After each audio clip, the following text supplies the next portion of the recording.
My friend Steve introduced me to the app. He has to drive all over the place for work, and he heard about it through a friend of a friend. MyPassenger it's called. The ultimate navigation companion. Like Google Maps or Waze, only better, more advanced. Steve told me he shaved hours off his driving time since he started using it. I can understand the appeal. I only used MyPassenger on a handful of occasions, but I noticed the difference straight away. It's not so much the speed, although the app does seem to always choose the quickest route. It's how aware the thing is. It's almost spooky. Waze will tell you about hazards up ahead, sure. A vehicle stopped at the side of the road, a pothole, that sort of thing. But this was in another league. The first time I used it, the app told me to consider switching my windshield wipers on, less than a minute before it began raining. On my second trip, cutting through the countryside on my way home from work, the app advised me to drop 10 miles per hour before the speed limit because animals had been spotted ahead. 1 minute later, a deer jumped out in front of me. I kid you not. The thing froze on the tarmac and I slammed on the brakes, skidding to a stop about 10 feet in front of its muzzle. I've deleted MyPassenger now, wiped it from my phone. I had to. After what happened the third time I used it, not to mention what I've learned since, I didn't have any other choice. It's wrong. That's the thing. The app. There's something badly wrong with it. Please consider turning on your headlights, Gary. Visibility has fallen to 80%. MyPassenger's sing-song voice cut through the car's silence. I turned the headlights on. It was still early evening, that in-between time when the last rays of sunlight are just starting to bleed out of the day. But MyPassenger was right. It was getting a little harder to see. I smiled to myself. This was another surprise function. It was only the third time I used the app, and I never tested it out in the evening before. I didn't know we could detect the onset of darkness. My Ford Ka cut a winding path through the new forest. Trees blurred by on either side, a ripple of dark and light greens. I shifted my seat. It was a Thursday night, and I'd been out after work to meet some friends at a pub. The trip had taken longer than I thought it would. The pub turned out to be 30 minutes away from my house, and now, heading back in the direction of Bournemouth as the shadows on the side of the road lengthened, I was feeling tired. I had a dull headache and heavy eyes. As if it could read my mind, MyPassenger spoke again. A faster route has been detected, Gary. In 200 yards, turn right onto Mill Lane. I glanced at my smartphone.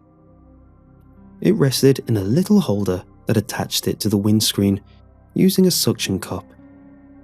MyPassenger's bright display lit the screen, and I could see my car as a red arrow on a snaking grey line. Dark green blocks of colour, representing the forest, pressed in on either side. My suggested route was a bright blue line. Up ahead, near the top of the screen, the route suddenly cut away from the road I was on at a right angle. I only hesitated for a second. It was true that I'd never driven back from this particular pub before, but I'd spent a lot of time in the New Forest. Countless trips. I'd definitely driven on the road I was currently winding through before, too.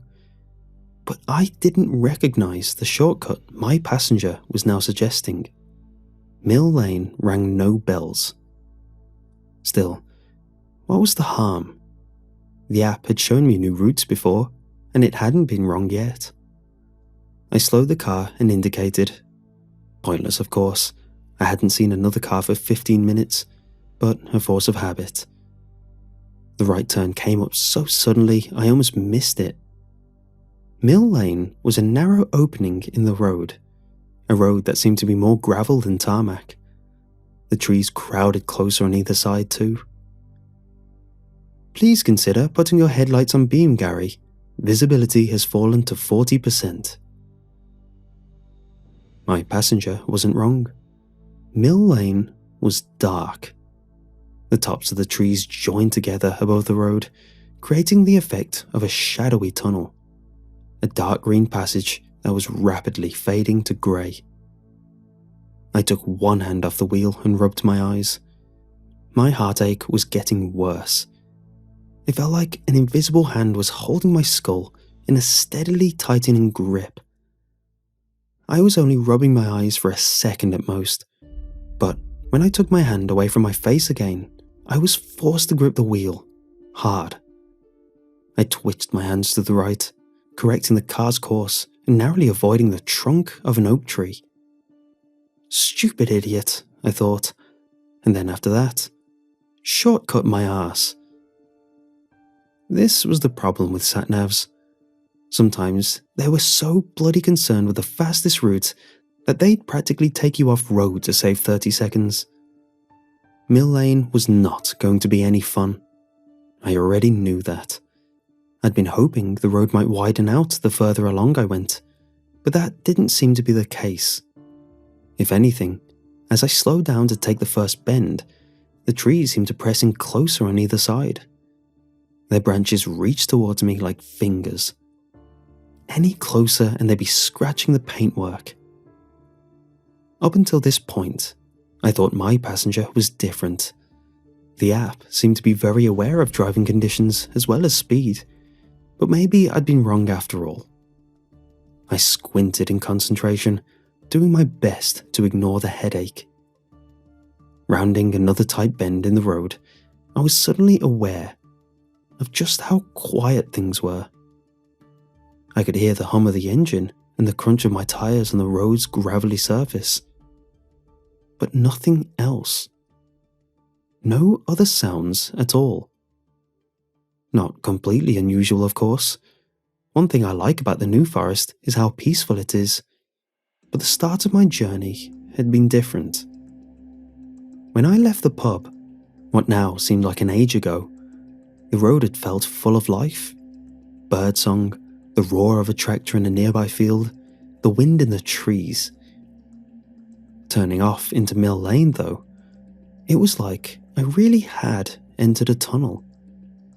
The forest seemed to be so dense here that it muffled outside noise. A faster route has been detected, Gary. My passenger's voice cut through the silence, almost making me jump.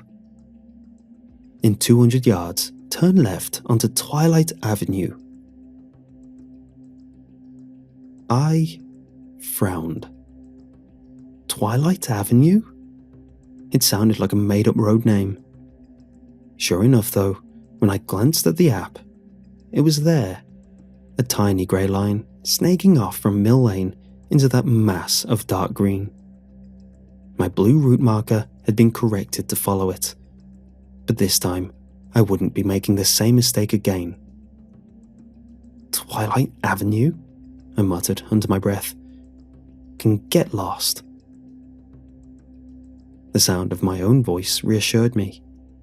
It was something familiar in the silence, and now I had a plan in place.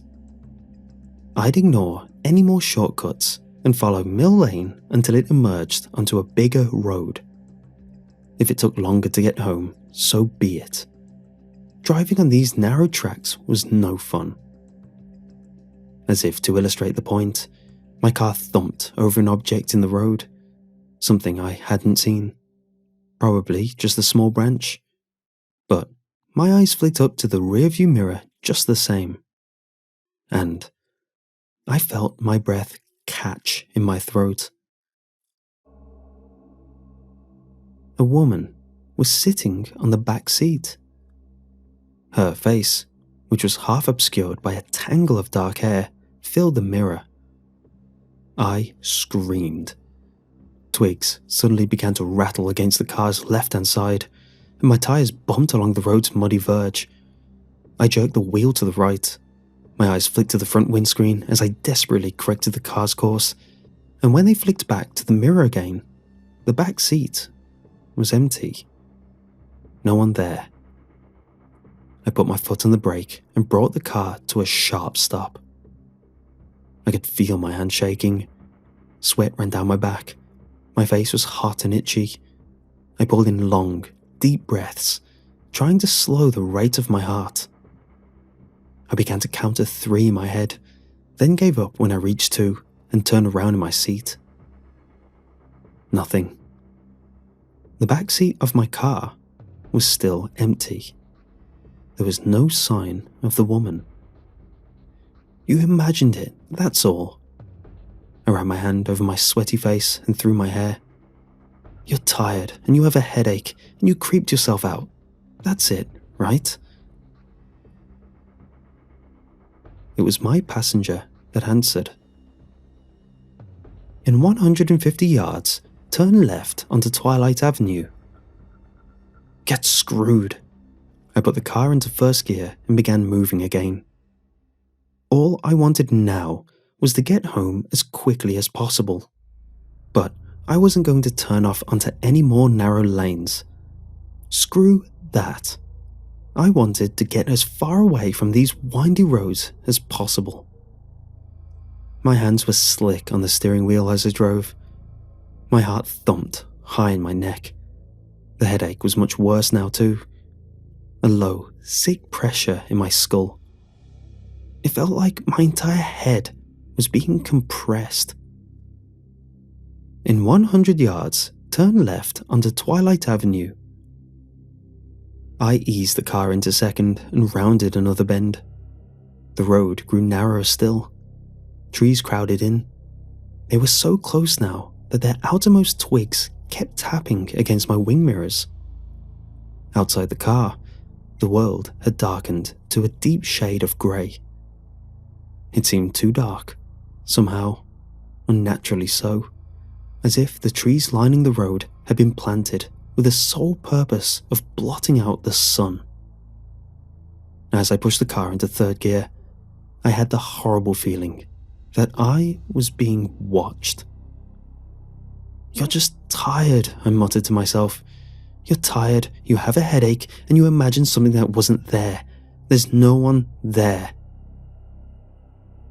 But even as I told myself this, a horrible urge crept into my head, an urge to peek into the rearview mirror again. Just to be sure, just to be absolutely certain. It was like that feeling you get as a kid when an adult tells you not to do something. Half of my mind wanted to look, almost needed to, but the other half was afraid. Afraid of what I might see if I did. Because it was still there, wasn't it? That feeling of being watched, that nagging, crawling sense of eyes on my skin. I rounded another bend in the road. Time felt like it was slowing down. The skin on the back of my neck burned. The headache raged behind my eyes. My hands were glued to the wheel. Twigs scraped against the car in a steady tick, tick, tick. I could still hear the hum of the engine and the crunch of tires, but they were muted now, as if they were coming from a long way away. From a great distance, I heard MyPassenger telling me to turn left onto Twilight Avenue in 50 yards. And then, the app said something else. Something that made every pore of my skin flare with a sudden, sick heat. An unfastened seatbelt has been detected, Gary. Please ensure all passengers in the vehicle are buckled up. I glanced down at the polyester band across my chest. My seatbelt was on. I knew it was on. It had been since I left the pub's car park, and I was the only person in the car. Turn left onto Twilight Avenue. Turn left. My eyes moved to the front windscreen. Up ahead was a gap in the crowded trees, a small opening. There was something wrong with it, though. The air around the opening seemed to run and shimmer. It was like the air above tarmac in a heat wave. I blinked my eyes, trying to shake the vision. but it stayed. My headache pounded. Fear sloshed my stomach like poison. I increased my foot's pressure on the accelerator, willing my car to travel faster. But it didn't seem to make a difference. Time was moving impossibly slow. "Turn left onto Twilight Avenue, Gary. Turn left." The wheel in my hand was starting to twist. To turn left. I could feel it, a subtle pressure, and I tightened my grip to try and stop it. But my hands were still sweaty, and it was hard to keep the wheel in place.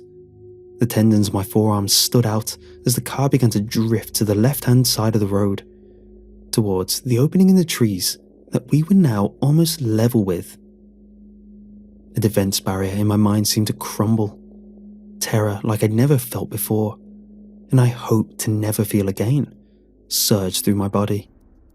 I started screaming. I clenched my hands so tightly on the wheel that pain shot through my palms. I hardly felt it. I pulled my hand to the right as hard as I could, but it was like an invisible, iron hand gripped the wheel. The pressure was too great. The car drew level with Twilight Avenue. We were on the far left-hand side of the track now. The car angled to take the left turn. I stared in horror at the lane I was about to be forced into. It was nothing but darkness. All darkness. The trees that lined the side of the track faded away into a yawning, black throat. The air at the entryway to that blackness shimmered and writhed, as if something invisible waited there. As my panicked eyes searched for a way out, of a means of escape, they found the rearview mirror again. And I saw her. The woman was in the back seat once more, grinning at me. One cracked yellow eye stared through the tangle of black hair. I screamed again. With every last bit of strength I had, I jerked my hands to the right, and time suddenly sped back up.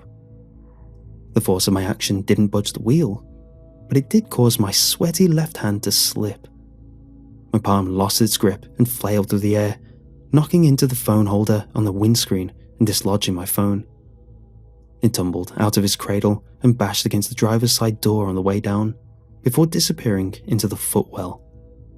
My right hand, which had stayed on the wheel, suddenly found that there was no more resistance. I twisted the wheel to the right, away from the gaping darkness of Twilight Avenue, and the front tires careered across the dirt verge and back onto the gravel of Mill Lane. Tree branches scraped the paintwork, dead fingers struggling for a grip, and then the car suddenly had all four tires on solid ground again. I slammed down the accelerator, still screaming. The trees blurred past on either side of me. I almost lost control of the car at the next bend, but somehow, by sheer blind luck, I managed to keep from spinning into the trees.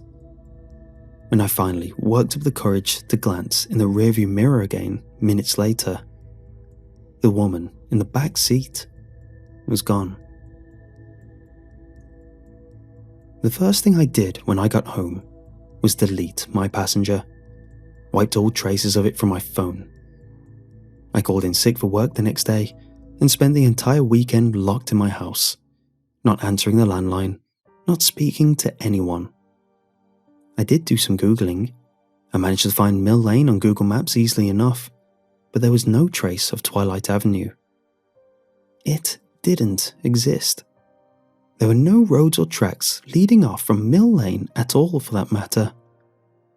When I finally worked up the courage to turn my smartphone back on, I went straight to the App Store. MyPassenger was gone.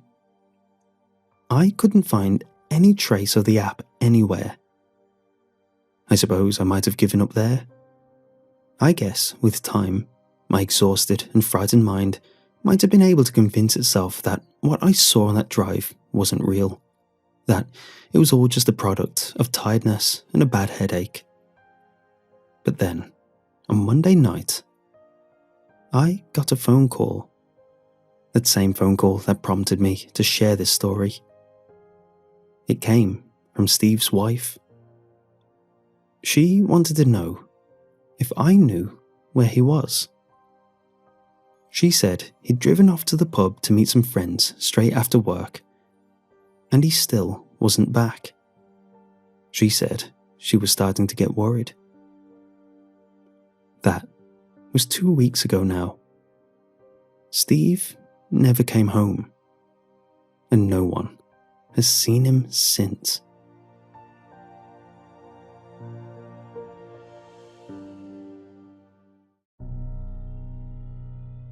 It started already when I was in preschool.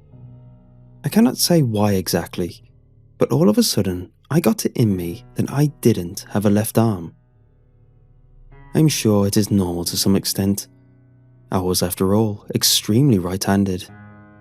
My left arm was just this useless appendage that hung there limply, usually just a nuisance that would constantly get in the way.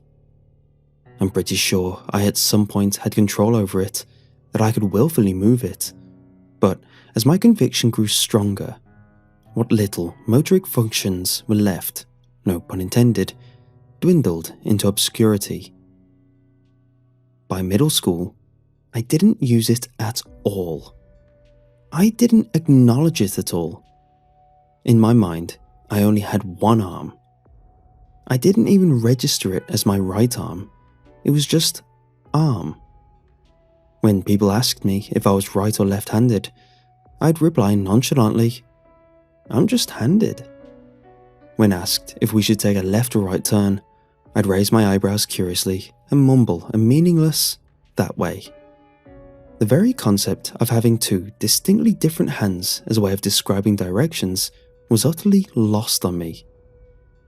Because of this, let's call it a delusion, there are a lot of concepts lost on me. But I didn't mind it at first. I was just different. If people wanted to cling onto the absurd notion of having two awkwardly positioned, semi-symbiotic appendages parallel to one another somehow was superior to having one perfectly aligned alpha arm, it was their loss. I just roll my eyes as they desperately try to explain the theoretical advantages of dual-handed usage. What a bunch of weirdos. But when I started college, things changed.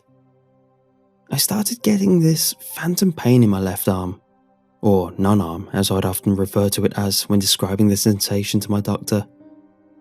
The first time I went to see him about it, he just stood there, blinking silently for several minutes, almost as if my complaint didn't register correctly.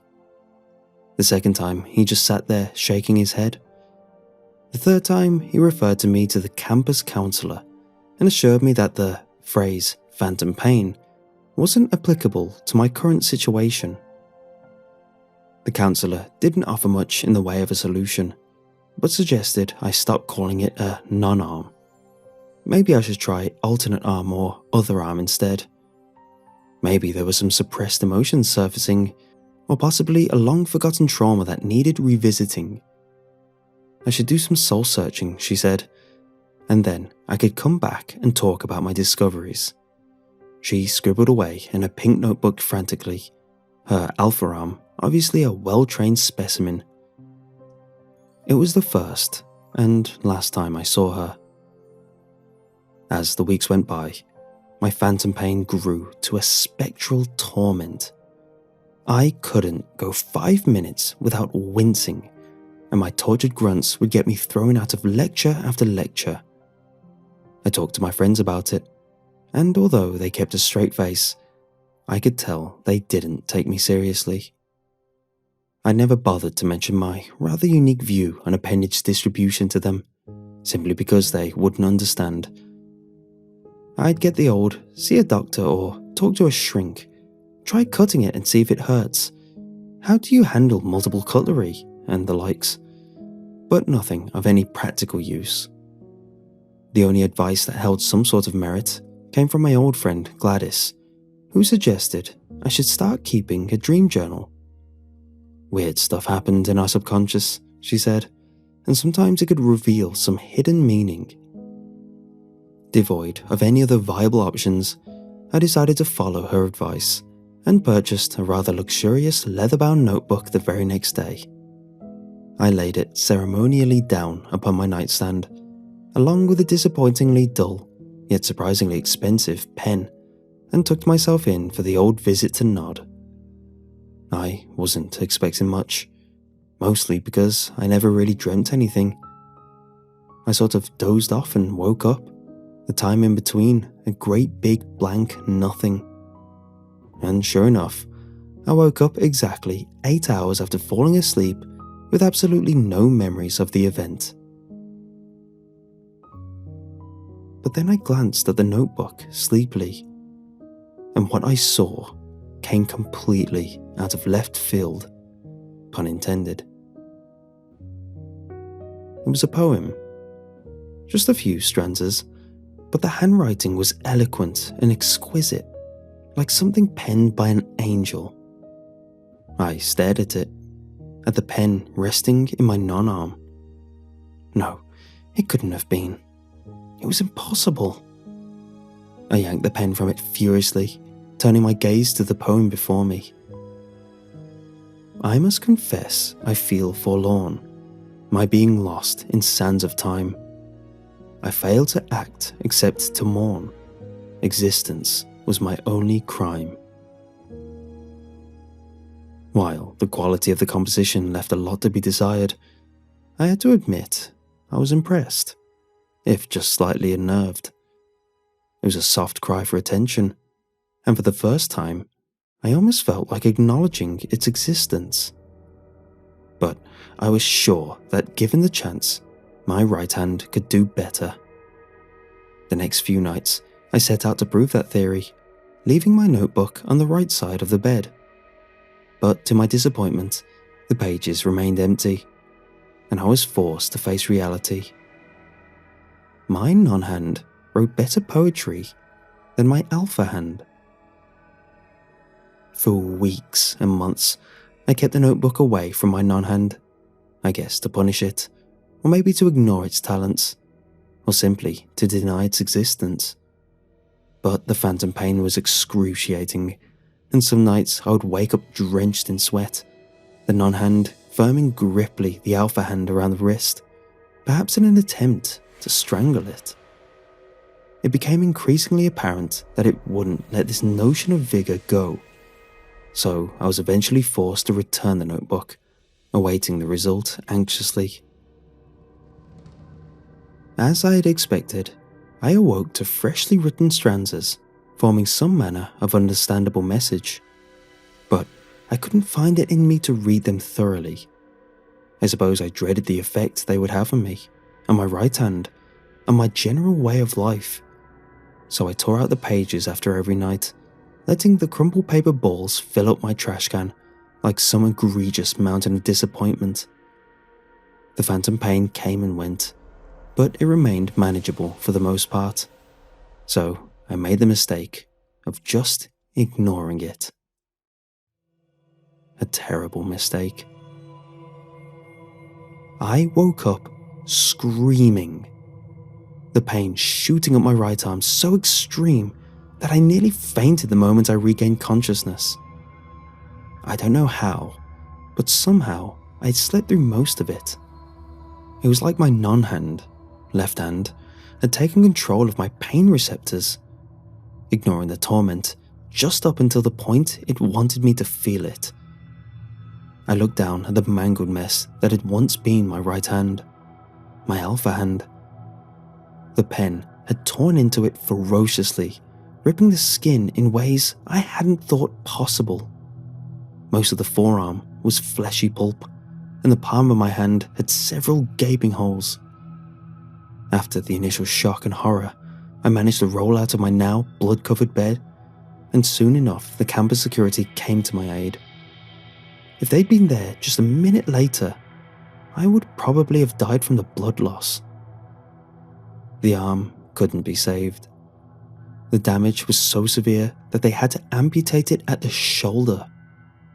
My pleas, appeals, and implorations sounded to deaf ears. They refused to take the left arm with it. This was my darkest night. It was like parting with my parents.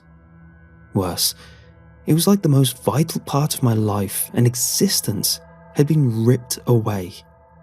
The void of departure almost impossible to fill.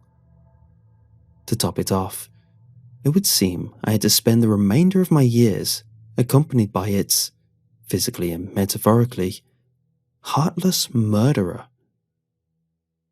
We never truly got along, my left arm and me, even after the removal of the Alpha One. I would allow it to write poems again, and I would read and interpret them just to please it. I would also send a few of them in for publication in various magazines and prose collections, but they were never accepted.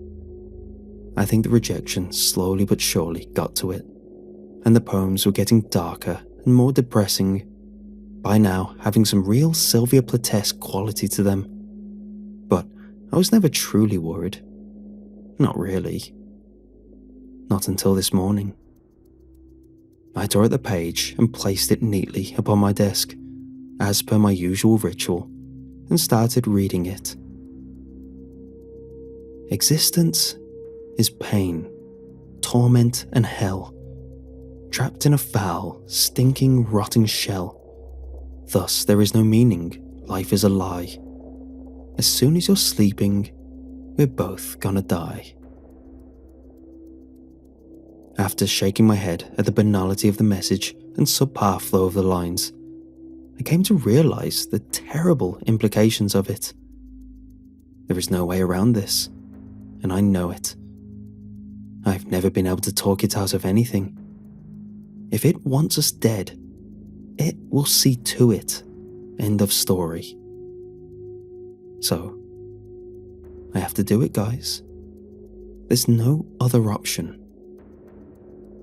I will have to find a way to sever my remaining arm.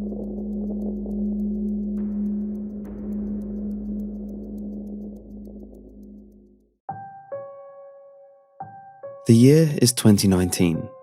I'm serving the 37th year of my life sentence in Louisiana State Penitentiary. For the longest time, I hadn't felt the need to tell my story. It had the perfect ending, just the way it was.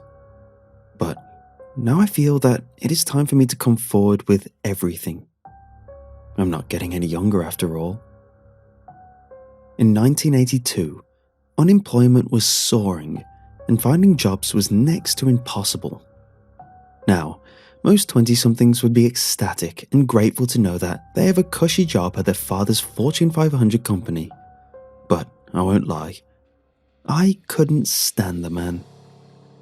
My father believed to have been better than anybody that crossed his path. Because he had more money, he was automatically of a higher standard. I guess that was the mindset he had when he laid off well over 500 of his employees when money was tight, including me, his eldest son. Oh, but not his precious youngest and his darling trophy wife. He created a sea of enemies to ensure those two were happy. Mom was too good for him, rest her soul. Obviously, this would lead me to a precarious financial situation. I was becoming desperate. I had grown into a lifestyle that would not qualify as luxurious, but I was comfortable. I moved out of my studio downtown to a one-bedroom apartment just to consolidate until I was able to come across steady income. This quickly became difficult as there was simply no one hiring. Until one Tuesday morning, that is, when I discovered an ad for a job in the paper. Fit, adult male needed, cash up front and after, call number now. I wouldn't say I was a Harrison Ford or a Tom Cruise, but I was in decent shape. And what the hell, I asked myself, and I gave them a call. The man who answered was stern and cut straight to the point. There was an urgency for professionalism. 5,000 up front, 5,000 when you're done. You will receive a letter with instructions. If you refuse to complete your assigned task, we will take it upon our own means to retrieve the original 5,000. Do we have a deal? I was desperate. running out of money, and to be honest, I was bored.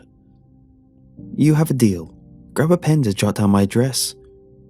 "That won't be necessary." And without skipping a beat, the man hung up. I would be lying if I said I felt a bit uneasy after hearing that. But many people knew my name through my father, whether that was a good or a bad thing. The following day, after running some remedial errands, I returned back to my apartment to be greeted with a large manila envelope on my dining room table.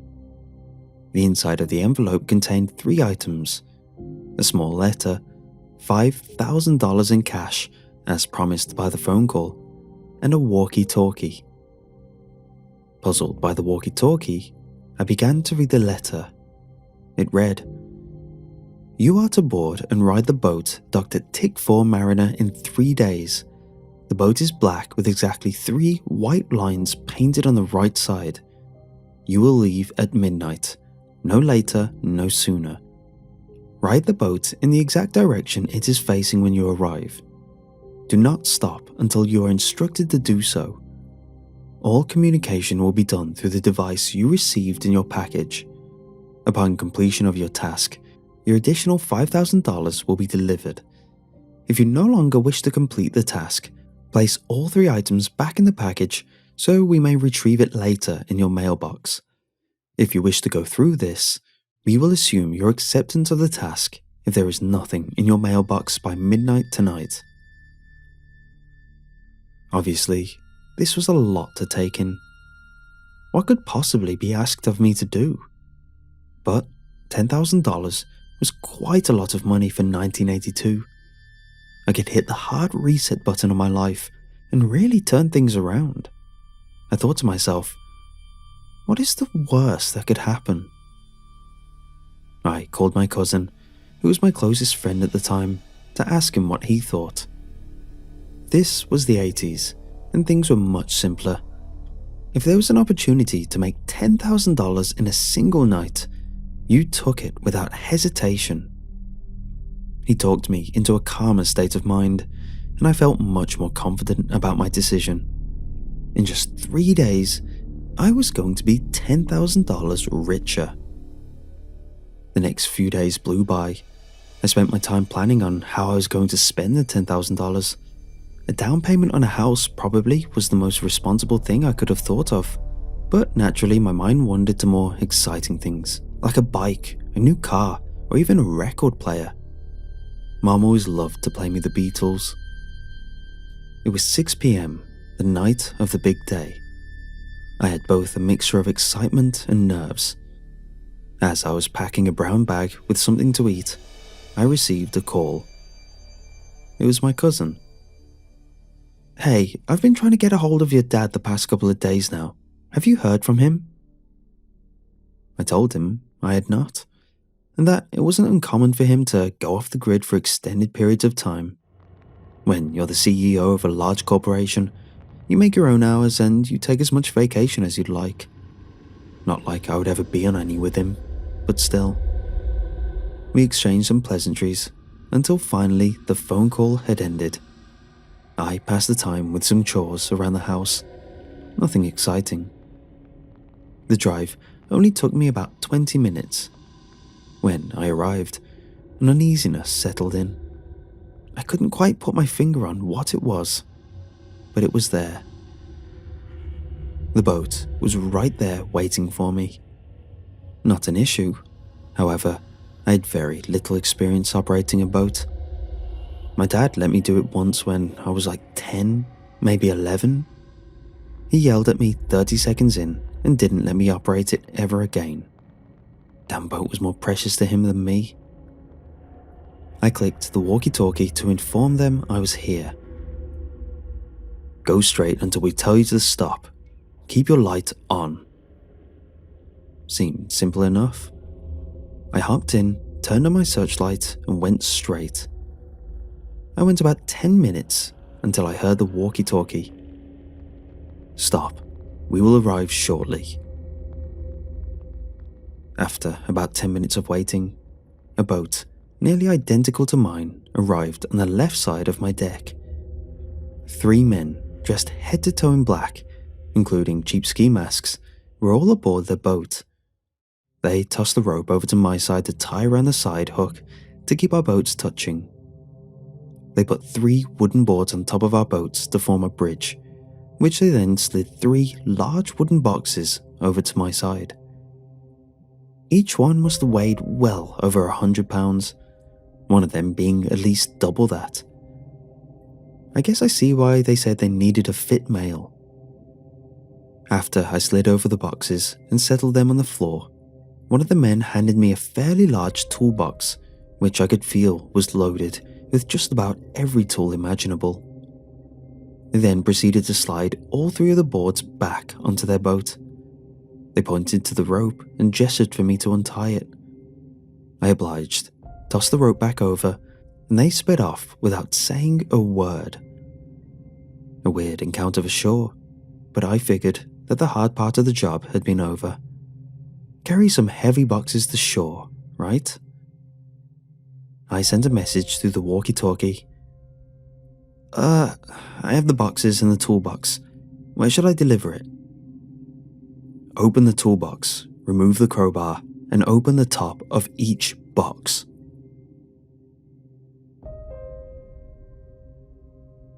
The smell of death is a very distinct, in-your-face scent that cannot be mistaken. I found that out on that boat. Each box contained a body, all of which had their heads removed. There was 1 adult male, 1 adult female, and 1 male that looked to be in his late teens or early 20s. After several minutes of consistent vomiting, I radioed the anonymous man. What the hell? Please tell me this is a joke. If you want your money, you will complete the remainder of the task. Do you wish to proceed? In hindsight, I should have left. However, my mind thought that I was already too knee-deep in this situation and that backing down now would not improve my chances of wiping my hands clean of the mess that had been plopped in front of me. What next? Each box contains multiple trash bags. You will remove both arms and both legs from each body. Put each limb in its own separate trash bag. In the back of the boat, you will see multiple boxes. Within the boxes, you will see bricks. You will place 2 bricks in each bag. You will then put each of the bag into the mariner.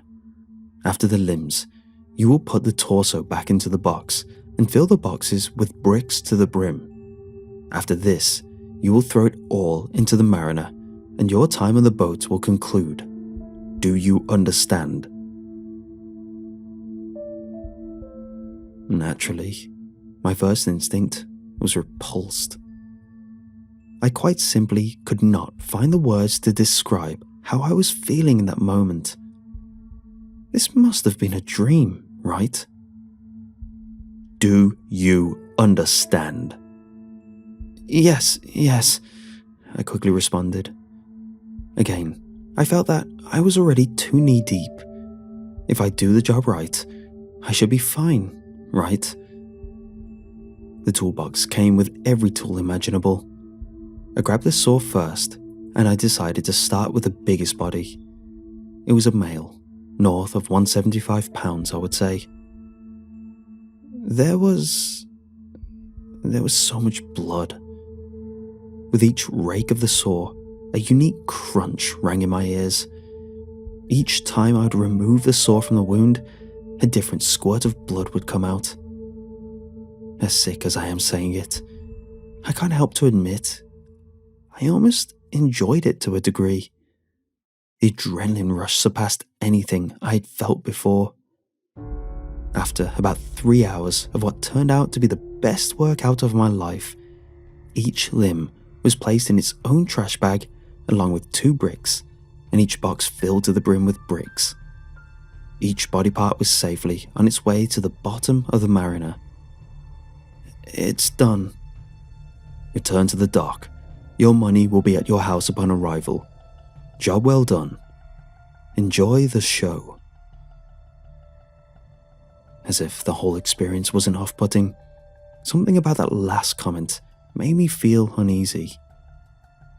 After 10 minutes of riding back to the dock, I noticed the 3 men waiting for me at the dock.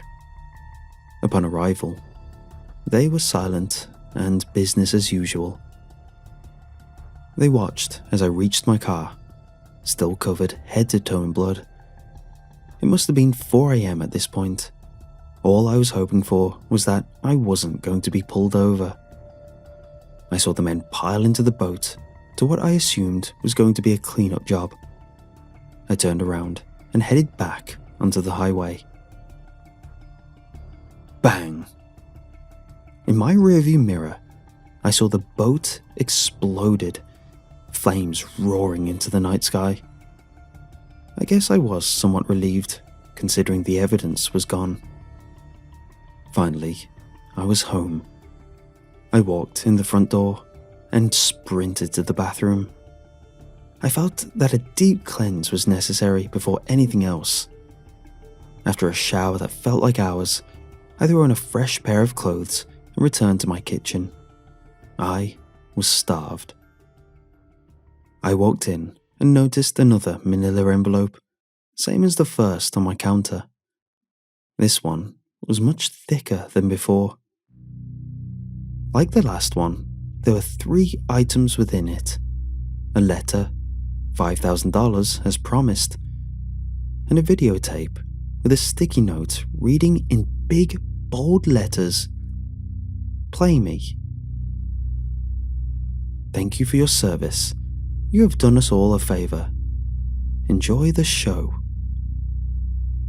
I rushed over to the TV and immediately played the tape. What I saw not only scarred me, but would ultimately be the ending of my life as I knew it. I probably should have been smart enough to inspect the boat before I proceeded with the job. You see, I feel like an idiot for having to say this, but checking for cameras back then was not common. However, I should have. I began to watch a video of everything that transpired over the course of the evening. Every single cut, grunt, and spew of blood, all for the viewer's pleasure. Except, conveniently, the video cut out the part where the men dropped off the boxes. To the eyes of the police, this was a solo job. I sat and watched the entire thing. Again, there was something sadistic, yet enjoyable, watching myself cut into the bodies. In the distance, I heard the walkie-talkie mumbling. I sprinted back into my room to retrieve it. "What the hell did you just say to me?" "The video has been given to the police. Thank you for your service. We hope you enjoy the show." We hope you enjoyed the show. And no more than 30 seconds passed until I saw the lights through my living room window. It was over. I didn't even fight it. Dropped me to my knees and booked me. I was stoic, to say the least. All of this for a meager $10,000 I was never going to even be able to spend. Was it wrong that that is what was at the forefront of my mind, and not the bodies I had mutilated? Probably. As I was sitting in custody, I was able to get a glance at one of the TVs in the waiting room. The news was on, and then I saw the headline. CEO, wife and son murdered, decapitated and robbed $10,000 cash from Louisiana home. I wish that I could say I felt remorse. Truly I wanted to. But I almost felt satisfied. Like the police raid, I didn't even fight in court. I took no plea deal.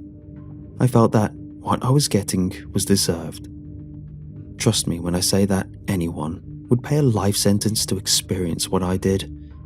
The adrenaline rush was more addictive than crack. Through the years in the state pen, you hear things. At my time here, I was finally able to piece together the puzzle. I came to find that the workers my father had laid off went off the deep end. They wanted to exact their revenge with none other punishment. That's where I came into play. Gotta hand it to them. Not a bad plan. To this day, though, I can't help but ask one question. Why didn't they just ask me to join in the first place?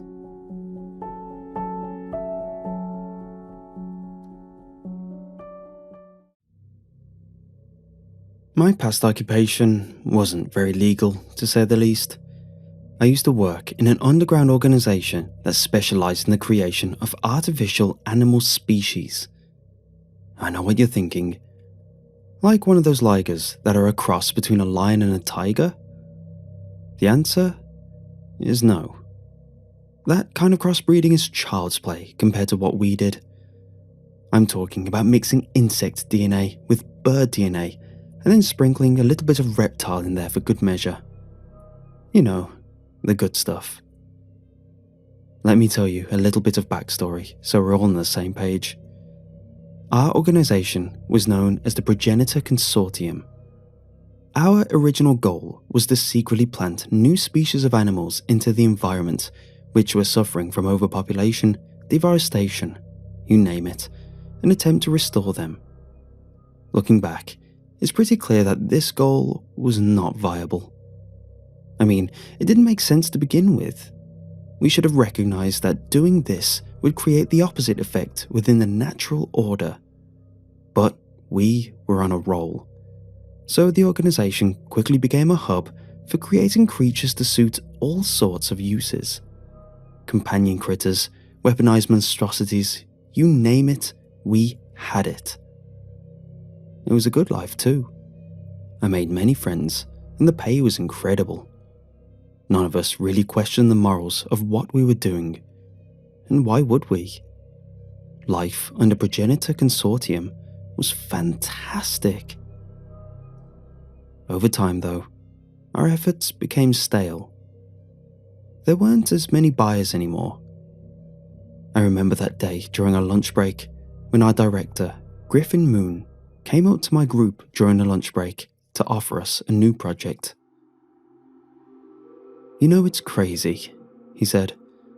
I never thought in all my years of creating such fantastic creatures that I would get, well, bored of it. My group looked at me, and then back at Moon. The guy was a tad unhinged, but he meant well. His statement piqued my interest, so I replied, You want something exciting? Well, the boys and I have been working on this new one. Very deadly. You see, we used the body of a gorilla and gave it a rhino's head, upscale it a little, and voila, an instrument of destruction. We have a potential buyer and... Griffin cut me off. That's exactly what I'm talking about. We create marvelous things that are used for any purpose a buyer sees fit, but they're still just animals. Tools for people like us to use to our liking. He leaned in closer, putting his scarred hands on the table my group was sitting at.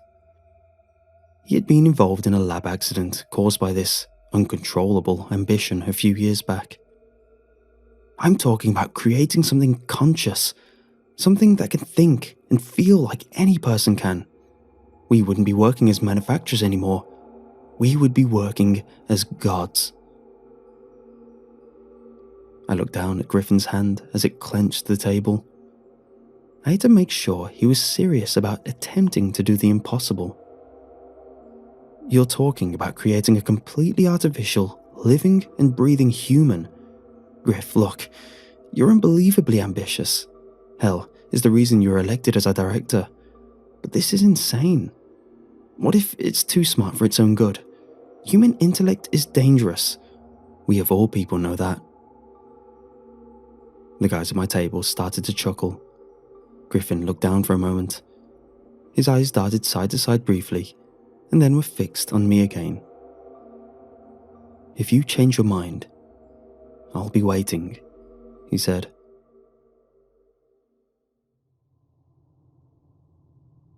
Back at my apartment, I reflected on what Griffin had said. He was right. We'd be gods. We would be the first humans to ever artificially create one of our own, completely from scratch. Hell, we could make it better than us. We had the potential to create the next step in evolution, something that could use its superior intellect for the greater good of humanity. At this point, my mind had completely wandered off until I looked over at the birdcage that sat next to my table. In it lived one of my most prized creations, an amalgamation of bat DNA spliced with Jackson's horn chameleon. I created a creature that resembled a dragon. I named him Stanley. He was a sweet little thing. Observing Stanley as he fluttered about in his cage, playing with the toys I gave him, reminded me of one of the most important things when crafting a new species. The less intellect you gave it, the less potential it had to betray you. What I said back in our laboratory still had value, and I needed to make sure Griffin understood that. I was about to fall asleep until my phone started buzzing. I checked to see who it was and saw that Danny, my closest colleague in the lab, was trying to call me. I groggily answered. "Danny, it's..." I looked over at the clock. "It's 12:30 in the morning, man." Danny's voice was frantic. Something was clearly wrong. "Niall, you need to get over to the lab right now. Several tissue samples are missing. I swear to you, I put them in the right place before we closed up shop. Griffin's gonna kill me." A wave of nervousness washed over me. He was right. Griffin would be furious if a bunch of his prized tissue samples were missing. The guy was very particular about how the samples were handled. Yeah, I'll be right over," I said, just before I hung up. I quickly got dressed and bolted out of my apartment. The PC's lab was only in use during the day, but the location was secluded within the back alleys of its home city. And no, I'm not giving the lab's location for all you pesky urban explorers. When I arrived, I was greeted by a very nervous Danny, who unlocked the unmarked door within the alleyway. I told Danny to calm down and that we'd track down the missing tissue samples. "You don't understand, man. This is my job here. This is all I've ever done for the past 4 years. Everything must be organized. There are thousands of these samples, and they're a real pain in the ass to get." We went to the storage room where the PC kept all of its tissue samples. The walls were lined with freezers which housed them, organized by different classifications of animals. After a quick inspection, Danny confirmed that there were 5 tissue samples missing. Chimpanzee, dung beetle, dolphin, planarian, and tardigrade. "I'm telling you, man, I put them in the right place." Danny was on the verge of tears. "Oh, I believe you. This is an oddly specific group. It's not like there is a shell from one of the freezers you misplaced. Each one missing seems like it was selected," I told him. "Look, there's no way someone got in here. Hell, the only people who even know about the consortium are our clients. We've never disappointed any of them. What would be their incentive to steal from us?" Danny asked. This was no client. I thought back to my conversation with Griffin the previous day. A new project. Something conscious. Then it hit me. "Danny, do you remember when Griffin came to our table yesterday during lunch? You were listening to him, right?" "Yeah, why?" "He proposed we create something new, something intelligent. Look at the samples stolen. Each one has to fit some kind of role, right? Do you remember who else was at the table with us?" Danny shook his head. "I don't," he said. That was when we were interrupted by a loud noise emanating from somewhere outside the room. Danny and I both stopped what we were doing and bolted towards where the sound came from. The noise, which sounded like a large metallic bang, sounded off again. This time, we could tell that the sound was coming from the basement. Danny and I ran toward the door that led to the basement, hoping to find out what the noise was and if it had anything to do with the missing samples. "Wait," Danny yelled. "We need some protection from whoever broke in. I'll be right back." Danny ran in the opposite direction to our armory. About a minute passed before he brought back 2 pistols. "Better safe than sorry, eh?" I nodded, took one of the pistols, and made my way down towards the basement. The loud banging had stopped, and in the silence, I could make out a faint, unfamiliar voice. "So, I will be the next step, right? I am the successor?" I was confused. Successor of what? My thoughts were interrupted by a much more familiar voice. "Yes, my child, you are the peak of it all, the most evolved organism on the planet. Use the knowledge I've bestowed upon you and make this world a better place." Chills went down my spine. It was Griffin. What the hell was he talking about? More importantly, who or what the hell was he talking to? I turned to Danny, having no idea what we were supposed to do. "I say we get out of here. This is next level nonsense, man. Look, Griffin had to be the one who took the samples. I don't want to get involved in his little shop of horrors down there. You remember the weird stuff he was talking about yesterday?" Danny was adamant about leaving, but the thought of warning Griffin about attempting to pull off what he apparently ended up pulling off still sat in the back of my mind. I hid my gun from sight and proceeded towards the basement entrance. Looking back, it was a bad decision to reveal myself from the dimly lit stairwell. It was a bad decision to drag Danny down there with me. And it was an absolutely horrible idea to confront whatever the hell Griffin had made down there. I turned the corner to see Griffin standing next to one of our larger hybrid chambers, which is what we call the test tubes we build our monsters in. What I saw within that chamber made me feel very uneasy. It was an almost perfect humanoid figure, the only difference being a lack of any visible genitalia and no hair anywhere on its body. "Griffin," I called out, "what in God's name are you doing?" Griffin turned around violently, looking very sick.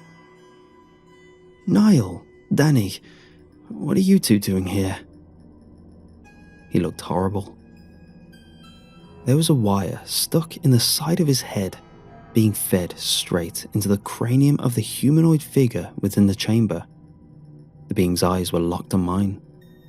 He looked scared. "Father, who are they?" It pointed at Danny and me. "They are colleagues. Don't worry, they won't hurt you," said Griffin, looking directly at us. "Right." Griffin shuffled towards the front of the chamber, looking as if he were guarding it. "We're not here to hurt anyone," I said. "We noticed some samples went missing and came here to find them. I assumed you took them to make this thing." The being within the chamber cocked its head, its brow lowered, seeming to show anger at my statement. "Then, why did you bring guns?" it said. I froze. How did it know we had guns? They were tucked away, completely out of sight. Griffin instantly became enraged. "So, you came in to stop me? How dare you? After everything we've done together, after everything we've worked for in this organization, you came here to kill me? You conniving—" "Griffin, calm down," I interrupted. He was completely delusional. "We thought the lab was being robbed." I looked at the wire attached to his head. Whatever he was doing to give this creature life was obviously killing him. I slowly revealed my pistol and tossed it to the side. Danny did the same. "We're not going to hurt you or your friend." I paused. "The thing in your head, what is it doing to you?" I asked. He seemed to calm down, but still kept his distance from us next to the console of the hybrid chamber. It's how I created him. I call him Anubis. I discovered that splicing chimpanzee, dolphin, and my own DNA created a volatile reaction when in the chamber. His mind is too powerful and requires a temporary external power source. This is how I'm keeping Anubis alive at the moment, but soon he'll be ready to exit the chamber and live as his own being. I've done it. Griffin was completely oblivious to the fact that this thing was feeding off of him. I had to end this before Griffin was killed. I dove for the gun I had thrown away only moments earlier. "No, damn you, Niall!" yelled Griffin. His strength was fading. He could barely keep himself upright. I unloaded the entire clip into the hybrid chamber. Anubis screamed in agony and then crashed into the glass of the chamber. The chamber collapsed and crushed Anubis. Griffin was detached from the creature, but had grown so weak that he struggled to keep his body up off of the ground. I ran over to him, trying to prop him up on my shoulder. "You stupid idiot! I'll kill you for this." The words barely escaped his mouth. He needed to get to the hospital immediately. While Danny and I carried him out, the remains of the chamber started to shift. Out of the literal tons of debris rose Anubis, a conniving smirk plastered across his face. "Your people seem to have a knack for meddling with things you do not understand. I should be grateful though, since that is the very thing that led to my creation." Anubis' voice had changed. Originally sounding like an innocent child scared for his life, now represented a cold and calculating menace. It was hard, really, keeping that childlike demeanor. He laughed to himself. "What a fool. I don't think you realize the knowledge that man bestowed upon me. I know everything about this world. Look at him, barely functioning." I was stunned. All of his wounds had healed. That must have been the planarian in him. Those little critters have the most advanced regeneration system of any living organism. Danny hadn't seemed to realize it though, so he took it upon himself to blow Anubis' head off with his own pistol. The humanoid flew backwards, with the remains of his head painting the door a crimson red. His body convulsed as it slowly began to rebuild its splattered head. Danny and I took that time to run out of the basement and up the stairs, with Griffin propped between us. A loud shriek came from the basement, followed by a series of high-pitched clicks. "What the hell is it doing?" yelled Danny. "If the stolen samples are anything to go by, that's the dolphin part. I think he's using echolocation." "What the hell were you thinking?" Danny said to Griffin, half jokingly. Griffin emitted only a few mumbles before his head dropped again. We heard an enraged Anubis reach our floor. The clicking sound continued and grew steadily closer. While we ran, a thought lingered in my mind. That thing could not be allowed to leave our facility. God knows what kind of destruction it would cause in the world. "Danny, get the hell out of here and take Griffin to the nearest hospital. I'm killing this thing." Danny hesitated, but nodded his head in compliance, gave me his gun, and headed towards the exit with Griffin. When Danny and Griffin left, the clicking stopped, and a voice called out, "That is odd. Now I can only feel one of you," said Anubis, sounding irritated. "No matter.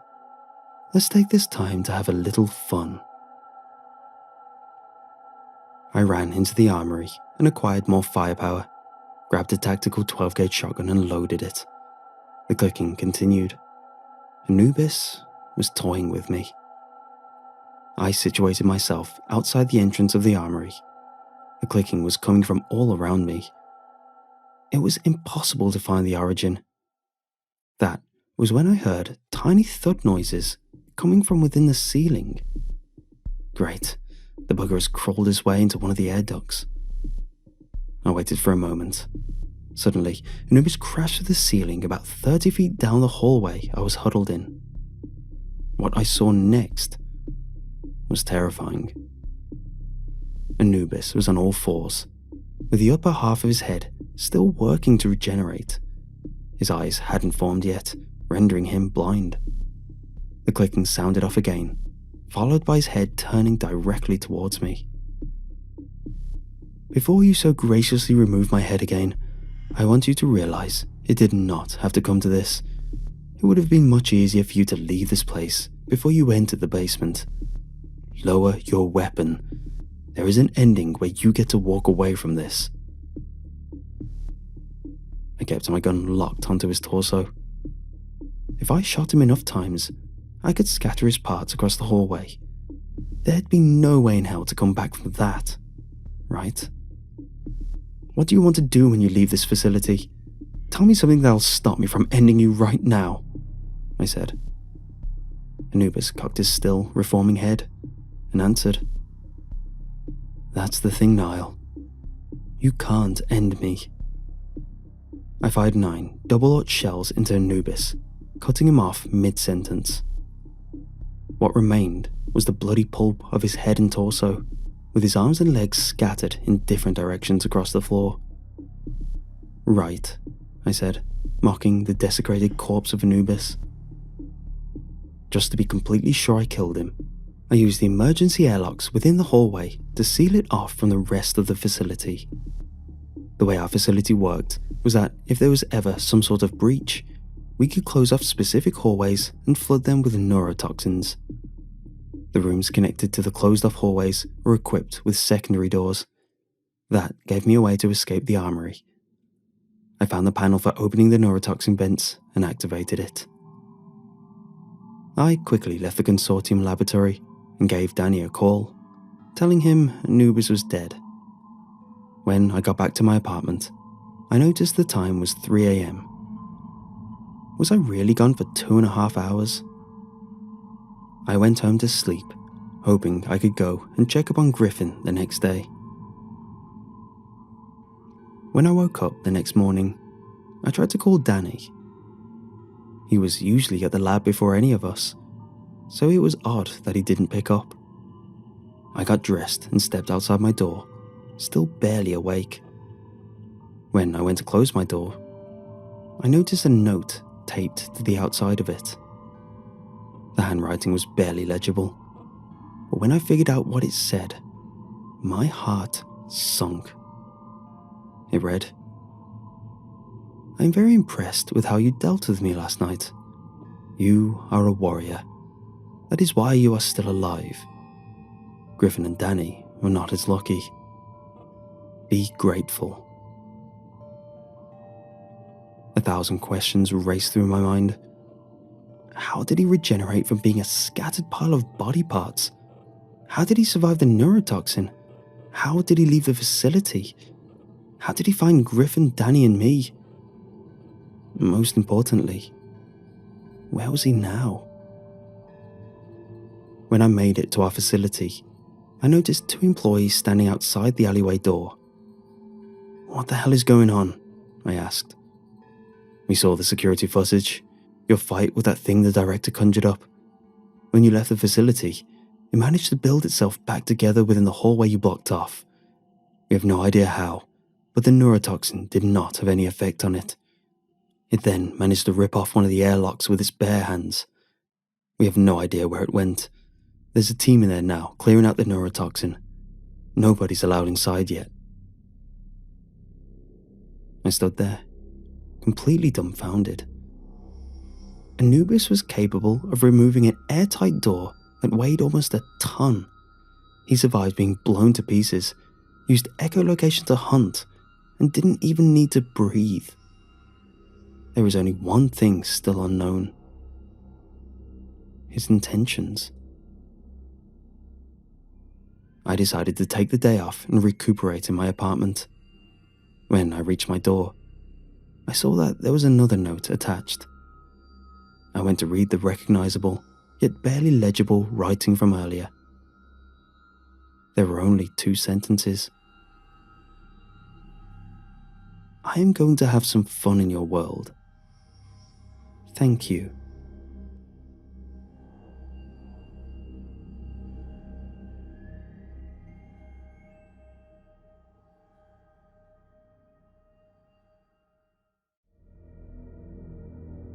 It was something I ate. My stomach bellowed and ached as I looked to the dark highway of Interstate 35. The time was 1:35 a.m., and I wondered what had made my insides turn sour. It could have been a few things. The grease-filled bologna sandwich I had for dinner, or the breakfast I had ordered at Denny's. The pressure was the worst part. It felt like the contents of my stomach were pressing on my bowels and could seep out at any moment. It would be a shame too, because I just paid to have my car detailed only 3 days before I made this trip. I needed to find a bathroom, and it needed to happen quickly. I scanned the road looking for any sign. I would have even settled for a wooden outhouse if I was that desperate. Thank God, I shouted to myself, as I could see the sign that pointed me to a rest stop. My eyes weren't the only thing that noticed it because my stomach began to cramp even more. I punched the gas and sped off. It was a race of what was faster, my car or the bowel movement. I sped off the exit, leading to an empty parking lot that sat in front of 2 buildings made of light brick and a small play area for children. I parked directly in front of the building that said the restrooms were up ahead and exited my car quickly. My eyes could see the entrance to both restrooms. The woman's door was open, but the men's door was closed. It scared me, and I prayed it was not out of order. I was about to lose the contest, as I could feel myself beginning to leak. I ran over and shoved the door hard. I stepped inside, almost slipping on a loose piece of paper that laid on the floor. It would have been a mess had I slipped. The room had tile walls that were a light tan colour, and the floor resembled it as well. It had a line of 8 stalls that lied next to a set of urinals. I dashed into the first stall and sat on the toilet. I could feel it exit my body, quickly and violently. The stench made me realise it was the bologna sandwich. It was a relief that I made it. I reached down to search my pant pockets for my phone. The sound of crumbling and loose change quickly revealed that I had left my phone inside the car. It meant I would have to settle for vandalism on the stall walls for some sort of reading material.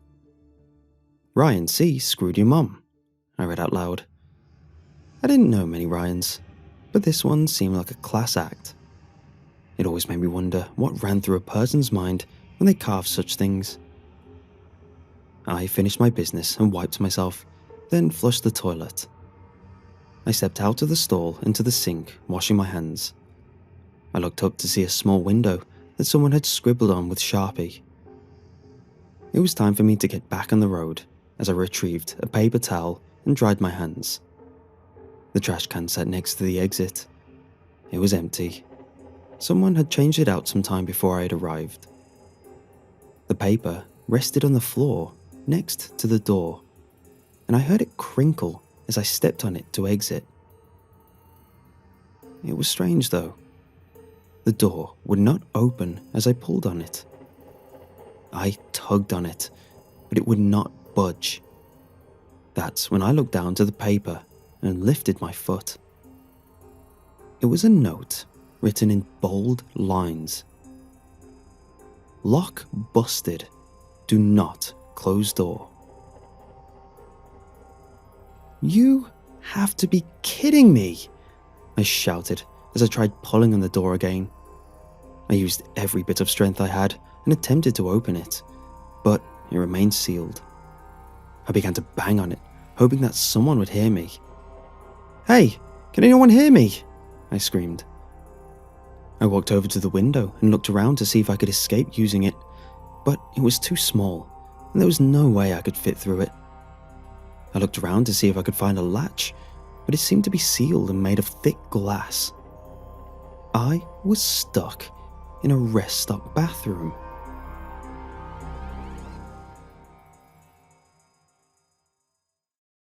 It was an uncomfortable position. My head leaned against the stall with Ryan's carving and my body sitting on the toilet. I did not know how much time had passed, but I knew it had been a while. The sound of the door opened, and I bolted out of the stall. "Don't close the door!" I yelled while looking on to a heavy-set man. His brown brows lifted, and his green eyes behind his black rimmed glasses widened. He looked startled, while the door closed behind him. "Do you always hang out in bathrooms and scare people?" he asked with a voice that shook. He looked timid, with dark hair that was thinning on top. He wore a green button-up with a pair of brown slacks. He was not fashionable at all. It looked like he'd come out of the 70s. "Yeah, it's my favourite pastime," I replied sarcastically, while I watched him shuffle over to a urinal and relieve himself. "Do you at least have a phone?" He zipped his pants and shook his head. "No, I don't have a cell phone. I already have enough people talking to me without having one." "Well, it looks like you're stuck in here with me." "What do you mean?" he replied, as I observed him walk over to the sink and wash his hands. I watched as he lathered his hands carefully and rinsed them thoroughly. It took a moment, but he walked over and grabbed a paper towel to dry them. "The door is broken. It won't open." "That doesn't sound right." "Alright, go try it," I said as I saw him walk over and try to pull it open. The man pulled and tugged, and even tried to push it. He turned around with a scared expression on his face. I had tried to tell him. It was the whole reason I'd yelled at him in the first place. "She told me I shouldn't come here. I knew I should have listened, but I had to use the bathroom so gosh darn bad that I did it anyway." "Well, maybe your friend will come check on you and open the door for us." "She can't help us, I'm afraid." "Well, that's just great," I mumbled and walked over to the sink, staring into the mirror. The man walked over to me and stood next to me. He looked up to the window for a moment and pondered. "Have you tried the window yet? I would try, but I'm afraid that I like food a little much and wouldn't be able to squeeze in there." "I already tried. It won't open, and I'm not sure we could break it." "Well, looks like we might be in here for a little while. My name is Randall, by the way. What is your name, mister?" "It's Ryan," I lied. "Nice to meet you, Ryan. It's a good thing we are stuck in here rather than being stranded outside." "Why is that?" I asked with a hint of annoyance. I didn't think it could get any worse than being stuck in the bathroom, but somehow fate had found a way by placing a man named Randall inside with me. He seemed to be absolutely useless. "They say there's a fellow called the Bagman. Likes to cruise these roads." "The Bagman?" I asked. "Yeah, the murderer. He's up to about 5 victims now. He likes to tie up men and put a bag over their head. They suffocate to death, apparently. The police seem to think he likes to watch them struggle. I imagine it is like watching a fish out of water just flopping around, you know?" "I can't say that I do," I replied, while I leaned back against the wall and gazed to the ceiling. Randall sat a few feet away from me and adjusted himself. "That's a really stupid name, I think." "Huh? Why not call him the Asphyxiator?" "I mean, that's what the papers call him." "Well, it's a poor choice for a name," I said while walking over to the sink. I turned on the water and cupped my hands, filling it, then took a drink. Also, maybe 2 strangers shouldn't be talking about serial killers, especially in our predicament. "I'm sorry, Ryan. I'm terrible at small talk." "You don't say." "It's just, I don't really talk to many people. I'm very off-putting to most people." "Would never have guessed it," I replied as I stared at the door and around the room. I had to find a way out before Randall drove me crazy. I wandered towards the door and studied it. There had to be a way to pry it open. I don't think so, I heard Randall's voice mumble. I glanced back to see his head turned towards a stall. He looked as if he were talking to someone. If he wasn't already strange enough, now he was talking to himself. I think we're safe in here, he mumbled softly. I know you said that the bagman could kill me, but I got Ryan over there, so strength in numbers. The man was a loon. I quickly scanned the room again to find something. Anything that would get me the hell out of the goddamn restroom. I know that, but I can't do much right now anyhow. Randall continued and started to irritate me. Who are you talking to, Randall? I asked as his eyes looked shocked. His face turned a bright red with his cheeks flushed and his eyes not even blinking.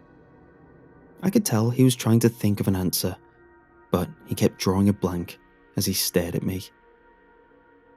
Are you trying to talk to me? I asked. No, you remember how I mentioned people? He stuttered. Off-putting was a word you used, I interrupted. He slouched his shoulders and head tilted towards the floor. I see people that others can't see. They are spirits that tell me when bad things are about to happen. Is one in here now? Yeah, it's a woman. She's standing next to me, and she appeared to me when I first got out of my car to use the bathroom. I told her I had to go really bad, but she told me that I needed to leave. I see. Have you always seen these supposed spirits? He nodded. Ever since I was a little kid. Everyone thinks I'm crazy, but I've learned to live with it. They always guide me, and I've learned to appreciate them. Are they ever wrong? No, they seem to be always right, he said as he raised his head to talk to me. I strolled back over to where he sat. He gave me the creeps. It was a sound, a rumble of an engine that gave me a bit of hope, and I looked out the window. It was a truck driving into the parking lot. Thank God! I exclaimed as I watched the red pickup slowly pull in. It was hard to tell from the distance, but the truck looked older and rusted. The driver parked next to my car and sat inside as Randall came over to look outside. He watched with me for a brief moment, then turned back around. I got a bad feeling, Randall said. This could be who she was warning me about. We shouldn't let him in. I turned to see him with a look of worry in his eyes. The sound of a door rattled took my attention away as I shifted to see a man step out of the truck. The man wore a black jacket and grey cargo pants with a trucker hat. He was a stout-looking person who lumbered slowly towards the restroom. Screw that, Randall. I'm ready to get out of here, I replied. She said I was in danger, and I told you the spirits are always right. Well, why don't they give specifics then? If they are so goddamn helpful, maybe they could give you a name or what that person looks like. It doesn't work that way. No. You know why, Randall? Because you don't see spirits. You're clearly mentally ill. He got silent. I could tell from the expression on his face that I hurt his feelings. A complete stranger until he managed to find himself in the bathroom with a busted lock. They are real, Ryan, he replied. I walked over to Randall and stood next to him. The sound of the door bursting open startled him as he stepped inside. The man stood there for a moment, looking at the two of us before stepping inside. The door began to slowly close as I began to panic and shouted, "Don't let that door close!" It felt like the room had suddenly gone to slow motion. The door closed and latched once again. The man seemed to be ignoring us as he walked over to a urinal and started to use the bathroom. I cursed myself of why I couldn't get anyone to listen about the damn busted restroom door. I felt a tug on my arm and looked to see Randall with fear pointing towards the man's pants. It took a moment, but that is when I saw something alarming. The dark red stain on the man, and Randall whispered, "I told you we're in danger." The man coughed and cleared his throat. "Am I interrupting anything here, gentlemen?" He finished his business and flushed the toilet, zipping his pants in front of us. It was the first good look of the man. He had thick eyebrows that made him look angry. His face had a worn look with a thick brown mustache. It was something about his eyes, though. They showed an intensity. "No, mister, we're in a bit of a bind here," Randall said nervously. "You see, the two of us have been stuck in the bathroom for a little bit." "Do you have a phone?" I chimed in. "I do, but I ain't letting a stranger use it." "I don't want to use it. I just want to get out of here, and you are just as stuck in here like us." "What's the hurry?" he asked as he lumbered to the sink. I noticed his jacket sleeves had similar stains that matched his pants. Randall noticed too, and his legs started to shake. I stepped forward next to the man. I could see little stains of red and dirt circling the sink. "Listen, man, I am tired and just want to go home." He turned around, staring me down. "Do you know what happens around these parts?" "I don't really care," I replied. "I just want out of this goddamn bathroom." "Bad things happen to people like you," he growled as he reached into his pocket, pulling out a knife. It was a long blade that was thick, and I observed the dry blood on it. He sneered at me, and I backed away, raising my hands. Randall stood stiff. He was terrified. "It's him, Ryan," Randall cried out. "It's the fellow they call the Bagman." "Maybe I am, maybe I ain't," he growled. "I don't want any trouble," I said, trying to remain calm. He grinned at me as he took a step closer to grab me, and grabbed me by my shirt menacingly. It crossed my mind that Randall was right, and I was going to die in a rest stop outside of Laredo. He laughed. "That's too bad, because you found it anyways." I stared down to see the knife was close to my stomach. The man started to pull it back, ready to plunge it inside me. The only thing I could do was curse myself for eating the bologna sandwich that had set these events in motion. I should have just crapped my pants. "I'm not dying today!" Randall screamed when he jumped towards the two of us. It happened so fast, the man's grip loosened, allowing me to fall to the floor. The sound was sickening as I watched him stumble backwards with his head hitting the porcelain of the sink. I sat on the floor and watched the blood pour onto the tile floor. The knife lay inches away from his hands as I crawled quickly, grabbing it and struggling to stand up straight. Randall gazed down to the man, but he did not move, and he seemed shocked at what he had done. "What did you do, Randall?" "I killed him. I killed the serial killer."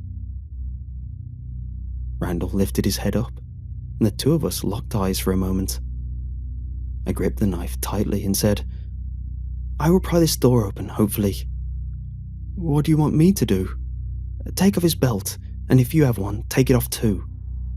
"Why do you need the belt?" "I don't have time to explain, but just trust me, alright?" I hurried to the door and started to slide the knife close to the lock.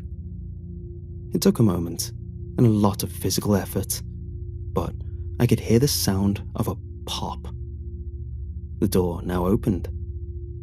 Randall stepped behind me and said, "I got the belts, just like you asked."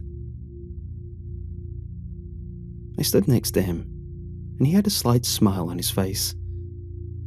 It almost made me feel bad as I pointed the knife to him. "I want you to lie down on the ground." "Why do you want me to do that?" "I shouldn't have to explain myself because you hear voices and just killed a man. It's nothing personal, but it's for my own protection." "I don't want to, Ryan. I want to get out of here, just like you." "Get down on the ground," I shouted. Randall slowly crouched down and laid prone. He had a look of confusion on his face. "Now turn over where you're on your stomach." I grabbed the belts and tightly wrapped them around his legs. He didn't squirm too much while I grabbed his arms, bounding them. He tried to look back at me and whimpered, "I'm not going to hurt you. I killed the bagman." "I told you that was such a dumb name," I replied as I reached into my pocket, grabbing a clear, thick, plastic bag. I really hoped the papers would think of a better name. But Randall was right about one thing. I do like to watch them flop around.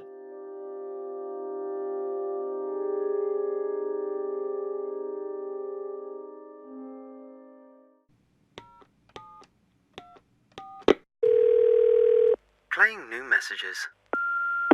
"Hi there, I'm calling in regards to your missing cat. Good news, I have your cat. Or rather, what remains of your cat. Now, when I say remains, you're probably thinking that your cat is dead? Well, not quite. It's a bit more complicated than that. You see, parts of your cat are alive and well, and that poses a serious problem. I got your number from one of the missing posters. Not gonna lie, that $2,000 reward sure grabbed my attention. I figured you really loved your cat, and that there was nothing out of the ordinary about it. So, I kept my eyes peeled. Then, early morning a few days ago, I walked down Robson Street. This particular stretch of pavement has seen better days. Abandoned buildings with gaping black windows line both sides of this narrow and uninviting road. I was by myself and sweating nervously. I didn't see a soul. But still, I swear I could feel 1,000 eyes staring at me from the shadowed recesses of the derelict storefronts. I was approaching a yawning, garbage-strewn alleyway when I heard a blood-curdling scream. Most nights I steer clear of frantic shouting, especially when it emerges from the narrow crevices between abandoned buildings. Usually I would walk faster and hope that someone else would deal with it. This time was different. I felt like I was passing through a fresh automotive accident and that I ought to slow down so I could oogle the distress of others. I investigated and descended deep into the dumpster-lined back street. I heard another shriek just before stumbling upon a terrified homeless man sitting on the ground. He was pleading, "Leave me alone." His back was pressed up hard against a large metal dumpster and his hands were covering his face. He shrunk like he was expecting an incoming blow. He looked up at me as I approached, and never before have I seen such a look of absolute horror on another man's face. In front of him, about 3 feet away, was the cat I saw in the poster. One white and grey, short-haired tabby. The cat you know and love. She was cleaning herself, licking her paws like a normal cat, and seemingly oblivious to the screams of the cowering man. I hunkered down and approached the pair cautiously. I didn't want to scare the cat away. I felt like I was inches away from a furry lottery ticket worth $2,000, and I wasn't going to take any chances. "Here, Puss Puss," I said, making soothing clicking sounds with the tip of my tongue. As I drew closer, the homeless man turned to me and cried, Stay away or this thing will kill us both. At the time, I assumed the man was high as a kite. I thought it was just the cat. In hindsight, he was right, and I should have listened. But can you blame me? All evidence suggested he was tripping on something strong. I put my hands up in submission and said, "It's okay, man, I just want the cat." I kept moving forward, and I was almost within grabbing range when the cat reared up, hissed at me, and darted into the alley. I swore and said goodbye to $2,000. I turned back to the homeless man, and he was breathing an audible sigh of relief. "You saved my life, brother," he said. He grew calm and surprisingly sober after the cat disappeared. I got to talking with him. He said his name was Pete, and that he's lived in the area for years. I asked him how the little cat could possibly make him so upset, and he claimed that for the last couple weeks, your white and grey short-haired tabby has been hunting him. I raised incredulous eyebrows and said to him, "All right, Pete, while I'm not entirely convinced that you are being hunted, if you help me catch this cat, we'll split the reward 50-50 and you'll be cat-free." He shook his head emphatically and said, "No, sir, ain't no way I'm getting close to that thing." He became pretty upset over the suggestion, like I was going to use him as bait to catch a lion. "No worries, dude," I said. I tried to placate him with a couple of bucks before going home. As I was leaving, I heard Pete shout from over my shoulder, "That cat wants my babies, and she's not going to get them." The next day, I got to thinking that maybe your cat was slumming in that alley. I reckoned if I came back during the evening, I might find your cat prowling around again.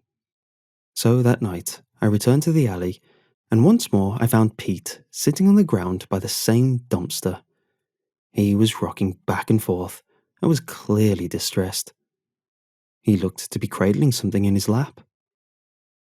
"Hey Pete, you doing alright?" I asked. He glared up at me with a pained grimace. "That goddamn cat took my hands," he cried. He held his arms in front of him and presented 2 fresh stumps. The wounds looked recent and appeared to be cauterized. "Pete!" I exclaimed. "What the hell happened to you? I just saw you a day ago." "That cat, she came for me after you left." He went on an excited and rambling rant about how your cat has been scheming to harvest his body parts. I didn't believe a word of it. No way a cat could do that. Not in a million years.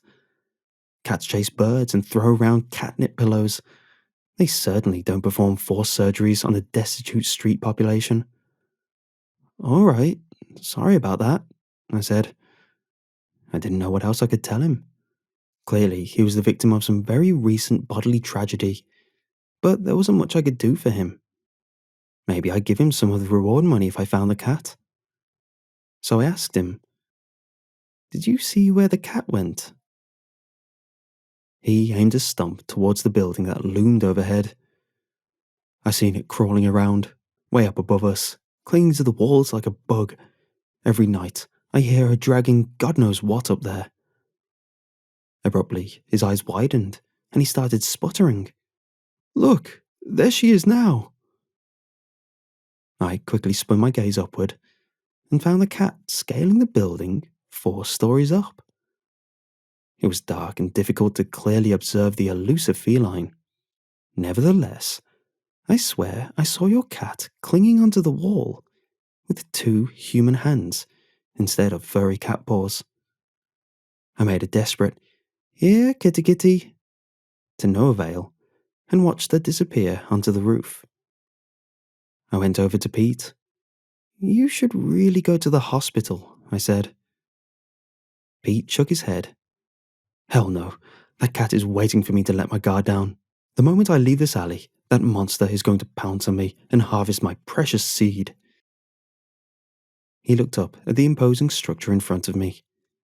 I didn't feel like climbing that building and decided I would try again the next night. I gave Pete another $2 and left the alley.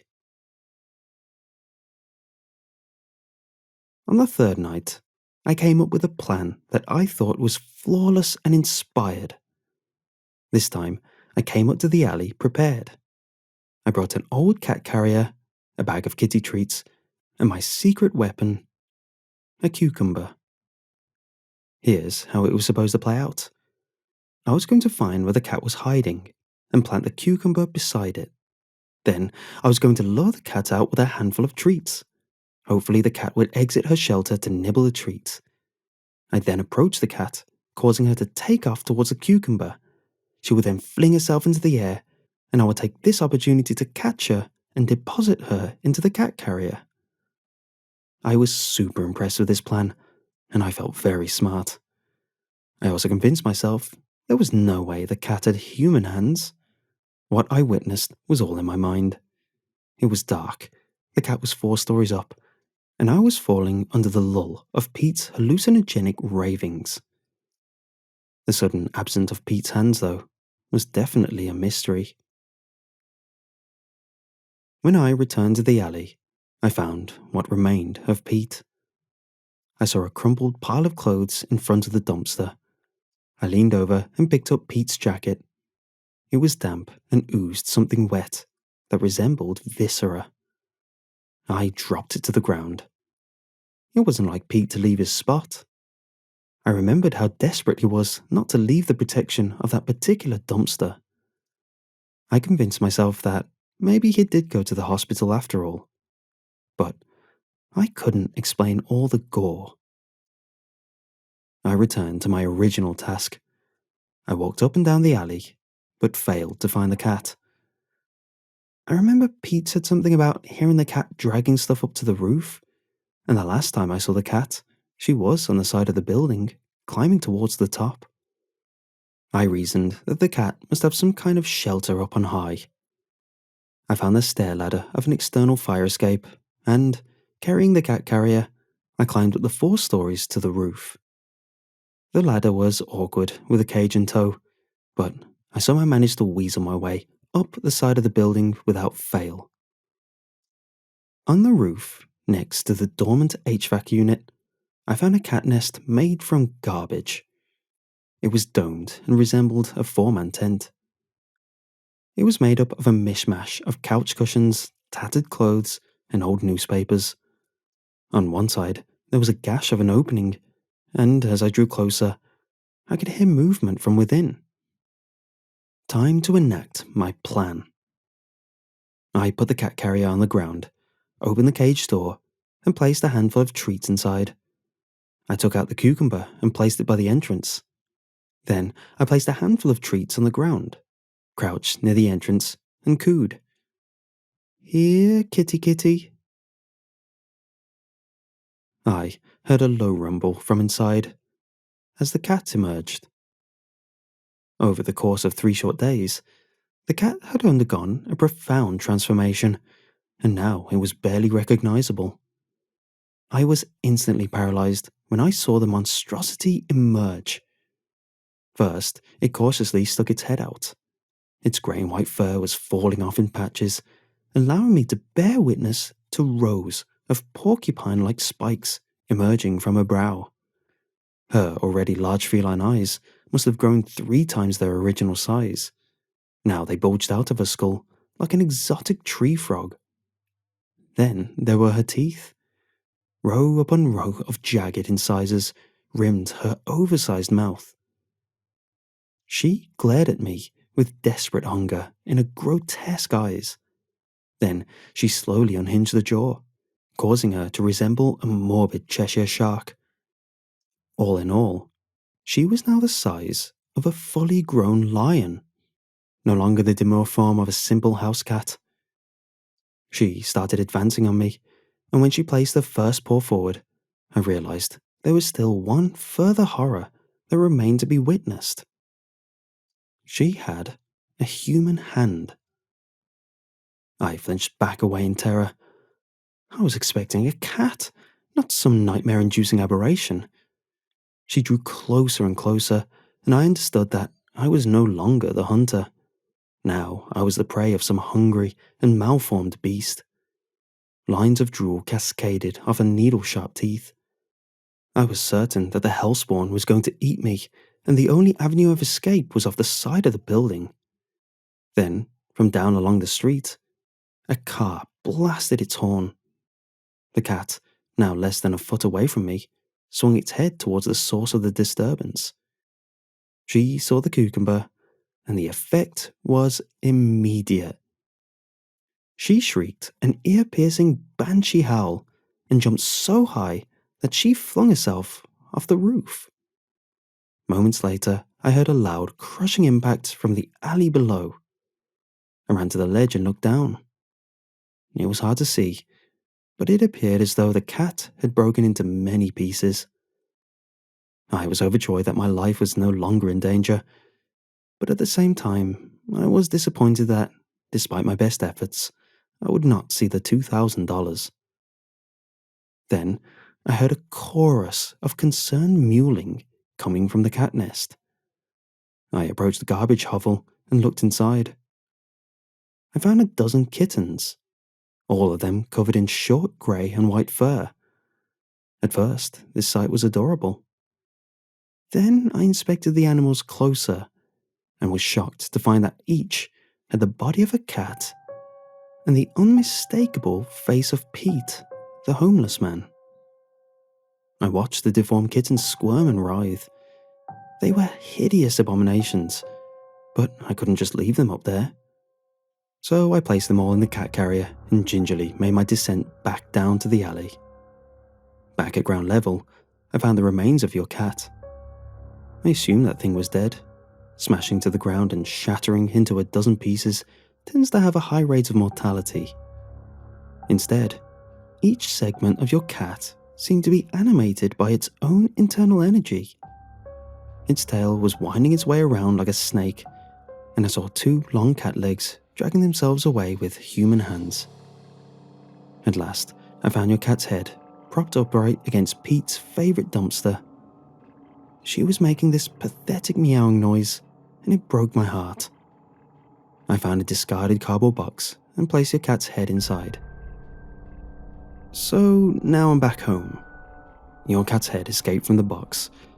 It looks as though a dozen or so chitinous spider-like legs have grown out of your cat's neck and is now scurrying around my apartment frantically, climbing up the walls and hissing at me. To make matters worse, all the kittens in the cat carrier are shrieking.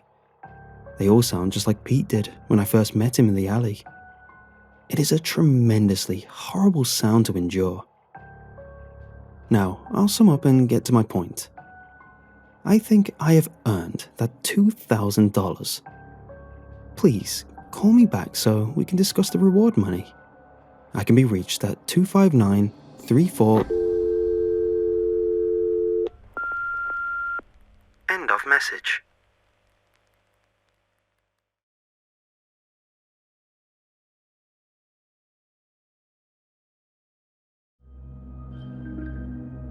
This year has been a rough ride for me so far.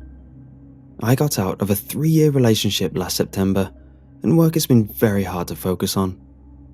Before anyone suggests this, I am talking to someone, a professional. After a lot of weed use, many talks with my counsellor, and some more legitimate medication, this summer was supposed to be my time to start pulling myself out of the hole. So I rented this house. New place, new life, new me, you know. It was a nice enough place. 1,000 square feet, 1 bed, and 1.5 baths. It even had a lawn that I could see myself mowing throughout the summer months. The landlord gave me a tour before the lease was signed and finalised. The bathroom was a little small, but I wasn't looking for a lot of open space. I just wanted my little piece of the world, and this seemed like it could be it, at least for the 12-month-long leasing agreement. There was only one weird thing about my meagre home-to-be. I wanted to ask more questions when it came up during the tour, but I really didn't want to scrutinize a good thing. I'm afraid I made a large mistake. Murray MacDonald was a bigger, middle-aged man with a round face but weathered hands that he tucked into the back pockets of his jeans each time our tour took a little pause for me to survey the rooms. Our conversation through most of the half an hour or so I was there that day was little more than my eager questions being met with grunts to the affirmative or negative serving as answers. Each time we came to a new spot to inspect, Murray would turn to me, hands in his back pockets, and raise his dark eyebrows, etching several furrows in his forehead as he did so. It was a tired look that let me know just how happy the man was to be answering my questions. But I asked nonetheless. I have a questioning nature. My ex said so anyway. This process was played out in the living room, the bedroom, and both bathrooms. It was simple enough. Nothing was out of the ordinary, and I was feeling excited to move in. Then we came to the kitchen, and Murray's demeanour changed entirely. As he walked in, he moved quickly past me down the narrow lane between the stove and the sink and leaned his back against the wall on the far side of the room. It was the fastest I had ever seen him move since the tour began. I'll be honest and tell you it spooked me a little bit, but I shook it off, reaching for the thrilled feeling I'd been reveling in. The kitchen was definitely workable. It wasn't built for a team to cook in or anything, but once again, it would just be me. Everything was as clean as could be expected, and all the fixtures seemed to be in order. Satisfied, I turned with a smile to look at Murray, still leaning against the far wall. He wasn't looking at me. There were no raised eyebrows or lines of annoyance on his face. His eyes were wide and staring down at the tiled floor of the kitchen. His arms were crossed over his chest, and I spied a thin line of sweat running down his temple. The change from weary landlord to this alarmed state he seemed to be in now froze me where I stood. I stayed still and quiet for a moment that stretched over the interior of the little house like mist settling over the world. The moment passed, and I swallowed with a little effort and spoke at last. "Murray?" He jumped at the sound, his eyes wide, locking with mine. The intensity in that stare made me stumble back a bit. At that, Murray seemed to remember why we were here, shook his head a little, and stood up a little straighter before he spoke. "Sorry about that," he grumbled amicably. "Lost in thought for a minute there, I guess." "No worries," I laughed shakily. "It happens to me all the time." Not terribly convinced, I was ready to head out and leave this strange man to get lost in whatever thoughts he wanted to. I just wanted to get everything for the house settled and move forward. "Well, this all looks perfect," I said with a thin smile. "Anything else I should know about the place before I get moved in?" At this, Murray's face dropped a little. He took off his well-worn baseball cap and ran a hand through a thinning patch of dark hair beneath. Returning his gaze to me, Murray stepped away from the wall for the first time since we entered the kitchen, and I could finally see that it wasn't a wall he was standing in front of. It was a door. There wasn't anything special about its appearance. It was a simple white door. The doors in the rest of the house looked exactly the same as this one. In my mind, I thought this meant I had more closet space than I thought, or maybe even a full pantry. Feeling some of the excitement I'd carried with me through the beginning of the tour, I turned back to Murray, who was watching me closely from beside the door. Then he spoke in a calm, friendly voice, very unlike the tone he'd favoured during the rest of our short conversations. "Well, technically there's one more room in the house. The basement." he said with a small nod to the door he had been leaning against. Before I could respond or react, Murray barreled on. But I've been using the space as storage for a lot of my own crap through the years. The door stays locked, and the only key is mine. I hope you aren't offended, but I just don't want you messing around down there in all the old junk. I haven't kept it organized, and I worry someone else might stumble and hurt themselves. You understand? It seemed like a reasonable explanation, but my lizard brain was abuzz with the instinct to run from the house. Thoughts of crazy landlords keeping their tenants as slaves in their secret basement dungeons played out in my mind. My poker face being terrible, Murray must have seen the worry on my face. With a convincing laugh, he put his hands up in the air like he was surrendering himself. I know what you're thinking.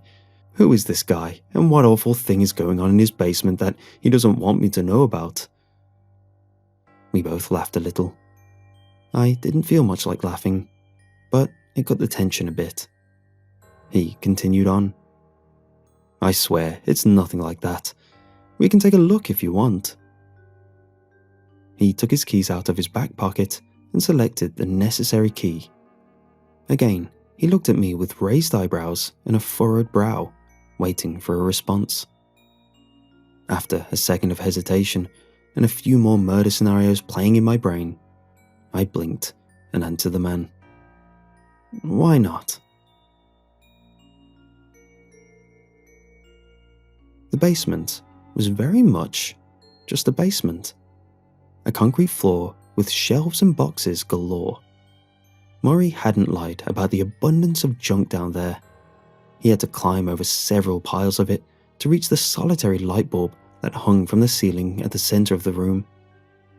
Satisfied, I told Murray we could head back up.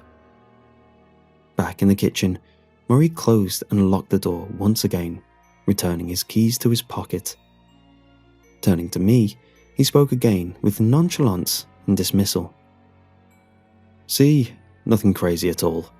Just a lot of junk someone could trip over. So do me a favor, huh? Don't worry about getting in there. Not without me. Looking to end what was starting to feel like a very strange encounter, I nodded quickly. This apparently wouldn't suffice. Murray spoke again, with harshness in his voice. I need you to say it. You will not try to go down there without me. You will leave it be. I stared at him for a moment, not exactly trying to hide the puzzlement on my face. He raised his eyebrows at me again, but the tiredness in his eyes had been replaced with clear focus now. My blood turning to ice in that gaze, I eagerly answered, Of course, I'll stay in my areas up here. I promise not to mess with the basement at all without you here. Murray held his cold gaze on me for another swollen moment before apparently deciding that my answer was acceptable.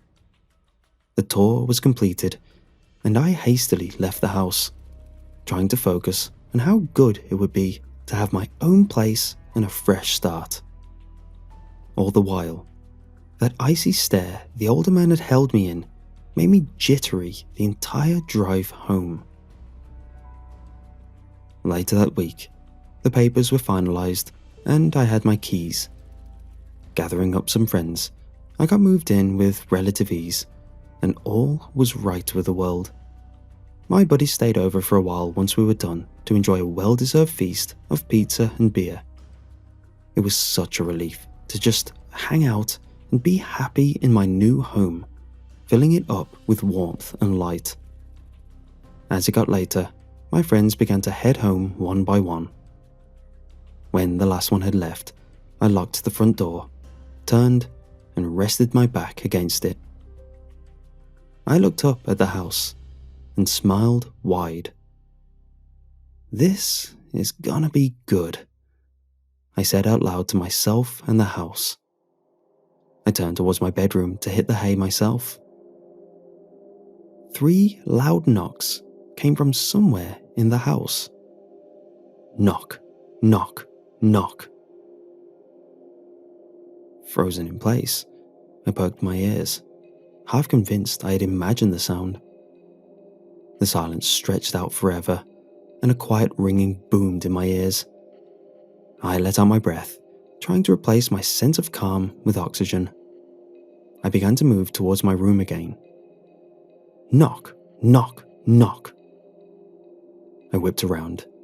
My heartbeat hammered in my ears like an echo of the knocking sound. This time, it was clear where the noise was coming from.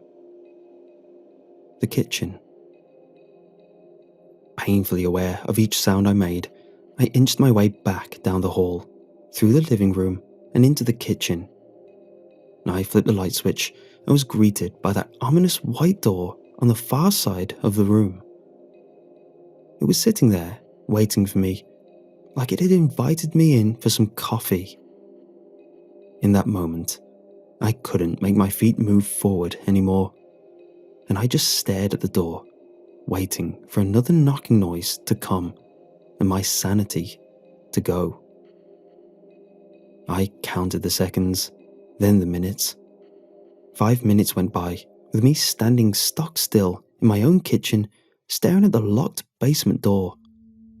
After 10 minutes, I was convinced I had a few too many and was content to end the night with a few more and a night of drunken sleep. Laughing a little, I reached in the fridge and grabbed a couple more beers. I walked back to the kitchen entrance and looked back at the basement door.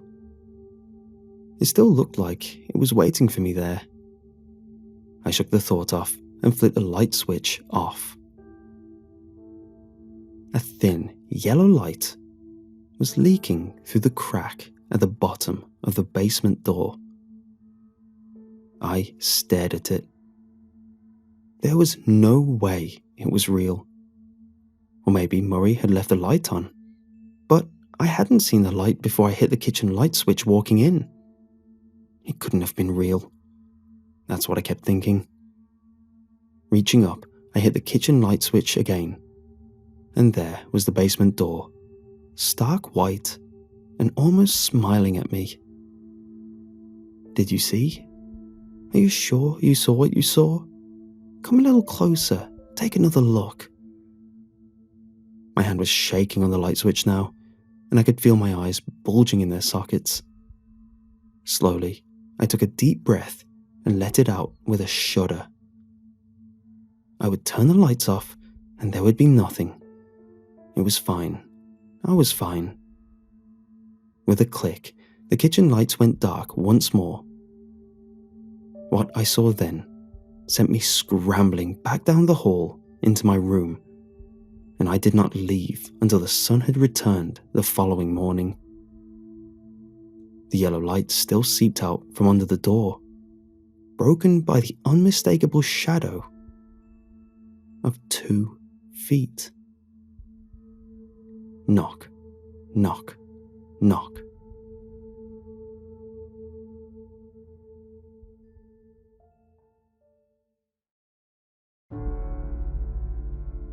That first night, the beers that I clutched to me as I ran down the hall were the only things that let me get any sleep at all. I woke up the next morning, squinting into the daylight leaking in through my curtains, and for a minute I couldn't remember what I had been afraid of. It was like waking up from a nightmare as the details of whatever horrible thing that haunted my mind faded out in the light of day. But my brain held on to the fear. My breath came in shallow jets from my nose, and my eyes scanned the room erratically. I didn't remember the source of my anxiety until I spied the boxes of unpacked clothes and books stacked in front of my bedroom door. Once again, I couldn't shake the feeling that the door was taunting me. Peeking over the wall of boxes I'd built for some semblance of peace of mind. Wanting to rid my brain of that image, I closed my eyes and dropped my head into my hands with a tired sigh. Behind my eyelids, the basement door was waiting instead, glaring white in the light of the kitchen. The image flickered to my kitchen bathed in darkness. With dread, I watched the weak yellow light flare up under the door. Again, the image changed, and there, beneath the door, the shadow of feet, standing and waiting expectantly. Anyone home? I opened my eyes and was greeted with my own white bedroom door behind the boxes, a churning in my stomach threatening to bubble over. I flopped wearily back to my pillow. I've never really been one to believe in the supernatural, not out loud at least. There was always that section at the back of my brain that I tried desperately to keep quiet, the what if part of my brain. As I laid there in my bed that morning, that part of my brain was screaming, demanding answers, and so I set out to get some. The first step was to check the house. Moving the boxes was a slow process. Not that they were heavy or that there were many of them. They were relatively light, and I'd only had 4 or 5 in the room with me. But every little noise the house made in the morning quiet was some stalking, lurking thing waiting on the other side of my bedroom door, at least in my mind. Nonetheless, I cleared the path out of my bedroom, cautiously opened the door inch by inch, and peered out into the rest of the house. The hallway was dark and quiet. Everything was still in the house, except for the loud ticking of the clock in the living room. Taking a deep breath, I stepped out into the hallway. The bathroom off the hallway was clear. Nothing in the living room either. Everything was in the state that I'd left it the night before. 1 or 2 empty beer bottles on the coffee table, a pizza box lazily tossed by the front door. But I checked every corner, in the closet, under the couch even. Part of this was just me wanting to be thorough, but the larger part was the what if part of my brain, just looking for reasons to put off going to the kitchen. Eventually, the kitchen was all that was left to check. As I crossed the threshold from the living room to kitchen, I couldn't make my eyes look up at the basement door. They were happy to scan the fridge and the cabinets for as long as can be. But the prospect of seeing that white door waiting for me again was making my head swim. But once again, at some point, all that's left to do is the thing you would do absolutely anything to avoid. I looked at the door. There it was. Just a door. It didn't stretch out at me or groan with the weight of 1,000 souls. It just sat there like it had been waiting for me to wake up. Hey there, how'd you sleep? Any dreams? I dreamed about you. I shook my head to clear the shadow puppets I was casting on the walls of my own mind. It was just a door, goddammit. This was my house, and I had to grow the hell up. With the sound of my heartbeat drowning out the ticking of the living room clock, I moved slowly towards the basement door. I was standing right in front of it before I noticed I was holding my breath. As noiselessly as I could, I exhaled and took a few slow, steady gulps of air. My heart shuddered, its beat in my chest sending shockwaves through my body. All the while, the door stood unmoved. I stood there for longer than I cared to admit, before finally reaching my hand out and trying the knob. To my trembling relief, it was securely locked. I tried a couple more times just to be sure, leaning my weight against the wood and gripping the knob tightly as I shook it. Nothing. I pressed my ear up against the door's surface and listened, holding my breath once more. 1 second ticked into 10, into 30, into a minute. Nothing. I breathed a deep, lungful of air and let out gratefully as I stepped back from the door, momentarily satisfied with my lack of findings. As I turned and walked away from the basement door to the fridge, it seemed more and more likely that I'd scared myself into a semi-drunken stupor the night before. The cold leftover pizza from last night served as my comfort for the morning. I stood, leaning against the sink, and chomped on the slice of pepperoni, thankful for what was finally starting to feel like a normal enough morning. tinkling sound came from behind the basement door, broke this temporary peace. I stopped chewing and listened intently. Silence filled the kitchen, sudden and overbearing. Then it came again, a tiny jangling noise that wasn't exactly unfamiliar. I had heard this noise before, but where? An image began to form in my brain. A thin cord dangling from the center of the ceiling connected to a solitary light bulb above several mounds of junk, as my middle-aged landlord fumbled for the chain. The chain danced across the glassy surface of the light bulb, making a small but unmistakable clinking sound. The sound repeated, outside of my head this time, and my eyes flew to the basement door. A new image of something ancient, decaying and dead, dragging itself across the piles of forgotten things and groping for the chain with skeletal fingers sprang into my brain. Despite the tremors rocketing through my hands, I moved slowly but steadily back toward the basement door. Again, I pressed my ear to the wood and listened. No light jangling noise came, but the clear sound of a chain being tugged. Looking down, I could see soft yellow light under the crack of the door. I couldn't believe it. It was like a nightmare had followed me out into the day. But there it was, regardless. With a great swell of will, I forced myself to stoop down on my knees and lowered my head slowly to the crack under the door. Knock, knock, knock. I fell backwards away from the door and scooted myself down the length of the kitchen, blubbering and stammering half words and squeaking sounds of fear.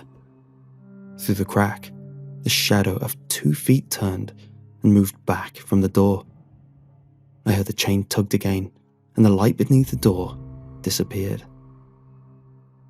It was a mad dash, getting dressed and out of the house. I needed to be somewhere else.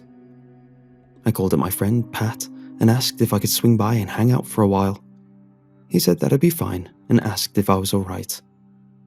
With a shaky voice, I told him I was fine, because it's hard to explain over the phone that either you're going insane or your new house has some uninvited presence in the off-limits basement. I'd explain myself when I got there. Probably. On the way, I gave Murray a call. It went straight to voicemail. Murray McDonald's Properties. Leave your name, number and brief description of your reason for calling, and I will address your needs as I can. The beeping tone invited me to begin my message, and I didn't know what exactly to say. Quickly starting to speak, I gave my name and number along with my address. The last thing I said was definitely brief, but felt cartoonishly ominous coming out of my mouth, making me worry about how I would seem to anyone I talked to about this. There's something wrong with the basement. Please call me back ASAP. I left it at that and hung up. If he was allowed to be cryptic and unhelpful, then I was allowed to be nervous and vague. When I reached Pat's house, he had 5 guys for both of us, and I ate it gratefully, realizing how hungry I was. We munched and watched TV for a while, and my mind started to unclench from the night and morning I had gone through on my own. But the day went on, and the morning turned to afternoon. Soon it would be night, and I would be out of reasons to stay at my friend's place. Then, somewhere amidst the Netflix and video games, Pat asked me the question. So, what was up this morning? You sounded pretty freaked out. For a moment, I debated telling Pat anything, because I already knew how crazy this all seemed. And this year hasn't been a stellar one for my mental well-being already. I've already worried some folks, but this wasn't that. I told Pat what had happened last night and this morning. He didn't laugh. he didn't give me that heavy look of concern that I'd received so often from so many others. He listened, and when I was done, he looked me in the eye with a strong, steady gaze. "Well, I think we should go back there together." "What?" "Look, man, either this is legitimately the freakiest thing to ever happen to anyone I know, or it's part of some of the stuff you've been working through. Either way, I don't want you to mess with it all by yourself." I faltered a little and returned his stare dumbly. He just smiled and spoke again. "I'll grab my stuff." Pat stood, clapped me on the back, and went to his room, returning with a backpack slung over his shoulder. He looked at me with eyebrows raised, like he was daring me to tell him no. Pat had always been a fierce friend of mine. I can't tell you how glad I was for him in that moment. We both climbed into my car, and I drove back to my house. We pulled up to the house as the sun was ducking beneath the horizon, laying dusk over the world like a blanket. My stomach was tight as we climbed out of the car. We reached the front door, and my phone went off, making us both jump. I looked at the screen. It was Murray. "It's the landlord," I told Pat, unlocking the door to let him in. "Let's see what he has to say." Pat laughed and went in the door.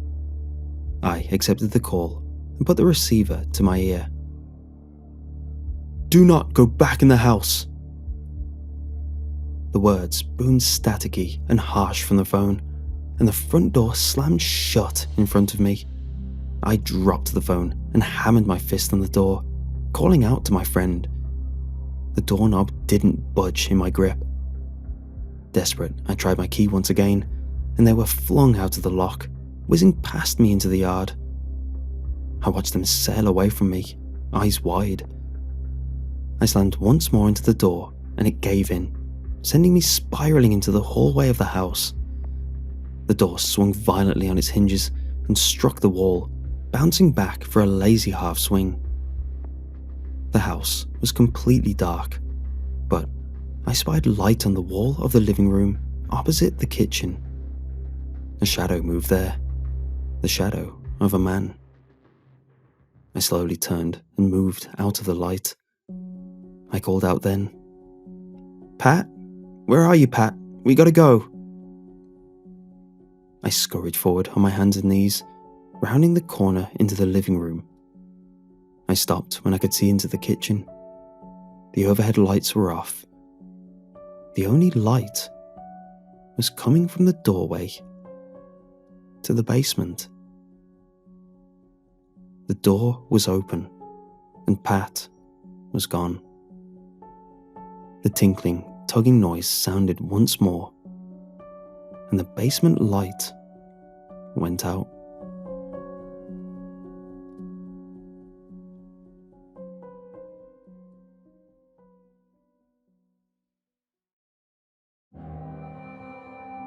With a single light of source extinguished, shadows took the house. I stayed there on my knees, petrified.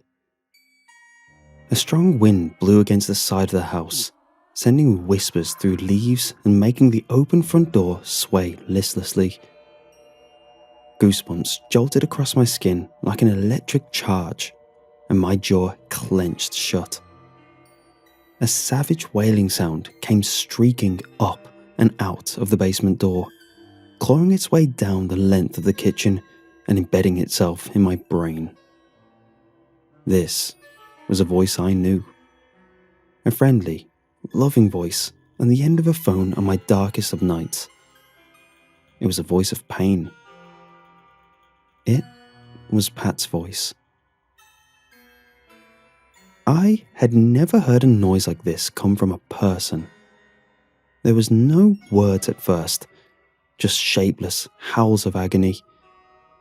Every now and then, the wailing grew more intense or heightened in pitch. During these moments, a sound like thick, tightening ropes would crackle up from the dark bowels of the basement. The shrieking reverberated inside my skull, and I wanted to scream along with it. I wanted to shred my lungs with screaming and run until my heart burst in my chest like a merciful bomb. Then, 2 words came stretching and trembling across the incoherent exhalations of pain. Help me! The breath in my throat stuck there, and Pat's face swam to the front of my mind. Every one-sided phone call, late-night marathon of mindless stuff, and a bona fide cry for help that was answered without a moment's hesitation piled up inside of me, threatening to explode. My feet found the ground, and I was marching into the darkness of the kitchen like a soldier who had been called to battle. I had reached the sink, one palm skimming across the counter to guide me as I walked, when a strong hand gripped my shoulder and began to drag me backwards. I did scream then, a hoarse and breathless screech. I stumbled and slid across the kitchen tile on my ass. The hand did not relinquish its grip, and whoever had me continued to drag me away from Pete's howling voice without breaking stride. We passed the couch and coffee table, turned into the hall, and I was half tossed onto the stoop in front of the house. The door sounded like a coffin lid when it closed behind us. With a frantic drive, I pushed myself to my feet and turned to face my subduer. Murray pressed his back against the door, sweaty and breathless. His eyes burned in the last dying rays of sunlight on the horizon. "What were you doing in there?" he bellowed. "I told you not to go back in." My mouth dropped open as it filled with every baffled question and cry of outrage that my brain could produce in that moment. At first, all that would come out were useless strings of half-thoughts and accusations. Finally, I settled on the most condensed form of question my brain could concoct. "What the hell is going on?" My throat ached and my mouth felt like it was lined with dry lint. Murray seemed to calm somewhat, eyeing me closely and putting his hands up defensively as if to protest his right to be upset. "Well, that's hard to explain. There's a lot you don't understand." His eyes blazed with aggravation again, and he spat through gritted teeth. "I told you not to go down there, not to mess with it at all." "I didn't break your goddamn rules. I've barely gone near the damn thing." I took a step closer to the winded old man. "You better try to make me understand right now." Murray moved away from the door and returned my gaze steadily. The wind kicked up and rustled through the trees again. The boards of the house groaned.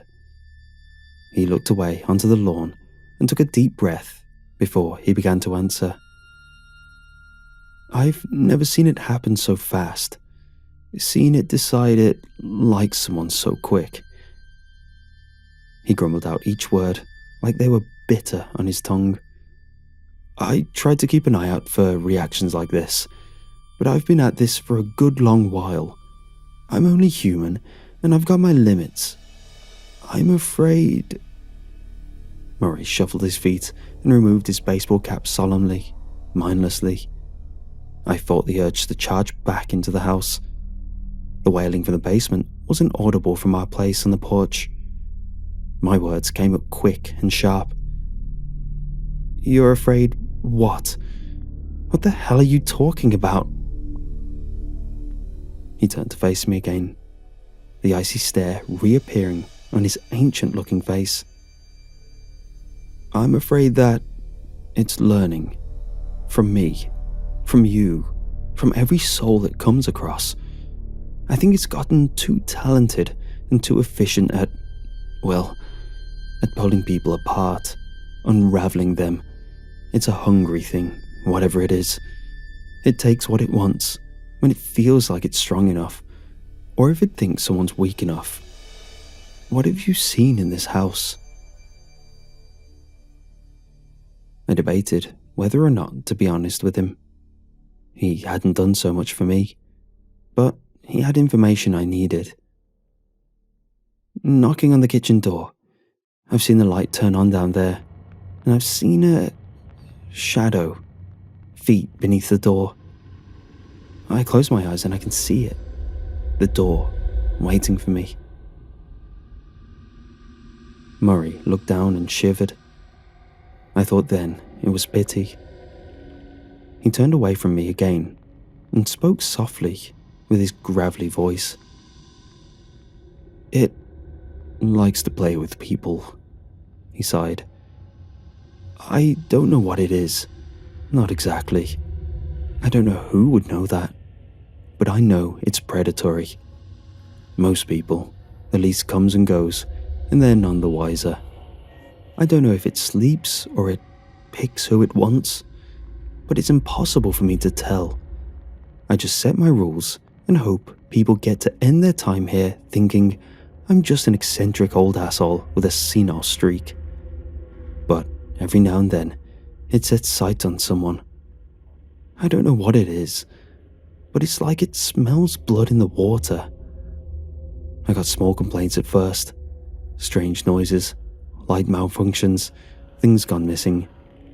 I checked for pests, leaks, ventilation problems, you name it.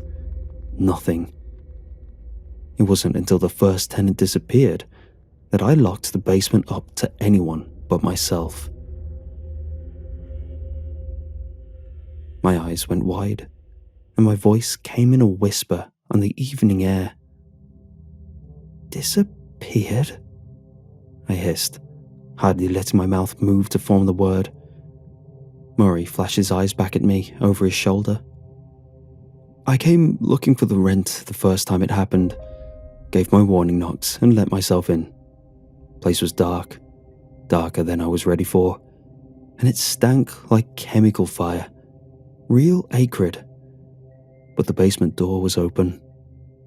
I went down the steps, and it felt like years before I reached the bottom. There was nothing but the light in the middle and shadows playing off the walls.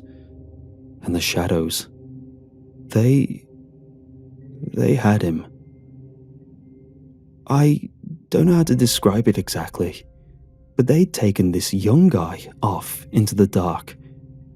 It stretched out everywhere, and I was scared to get lost in it."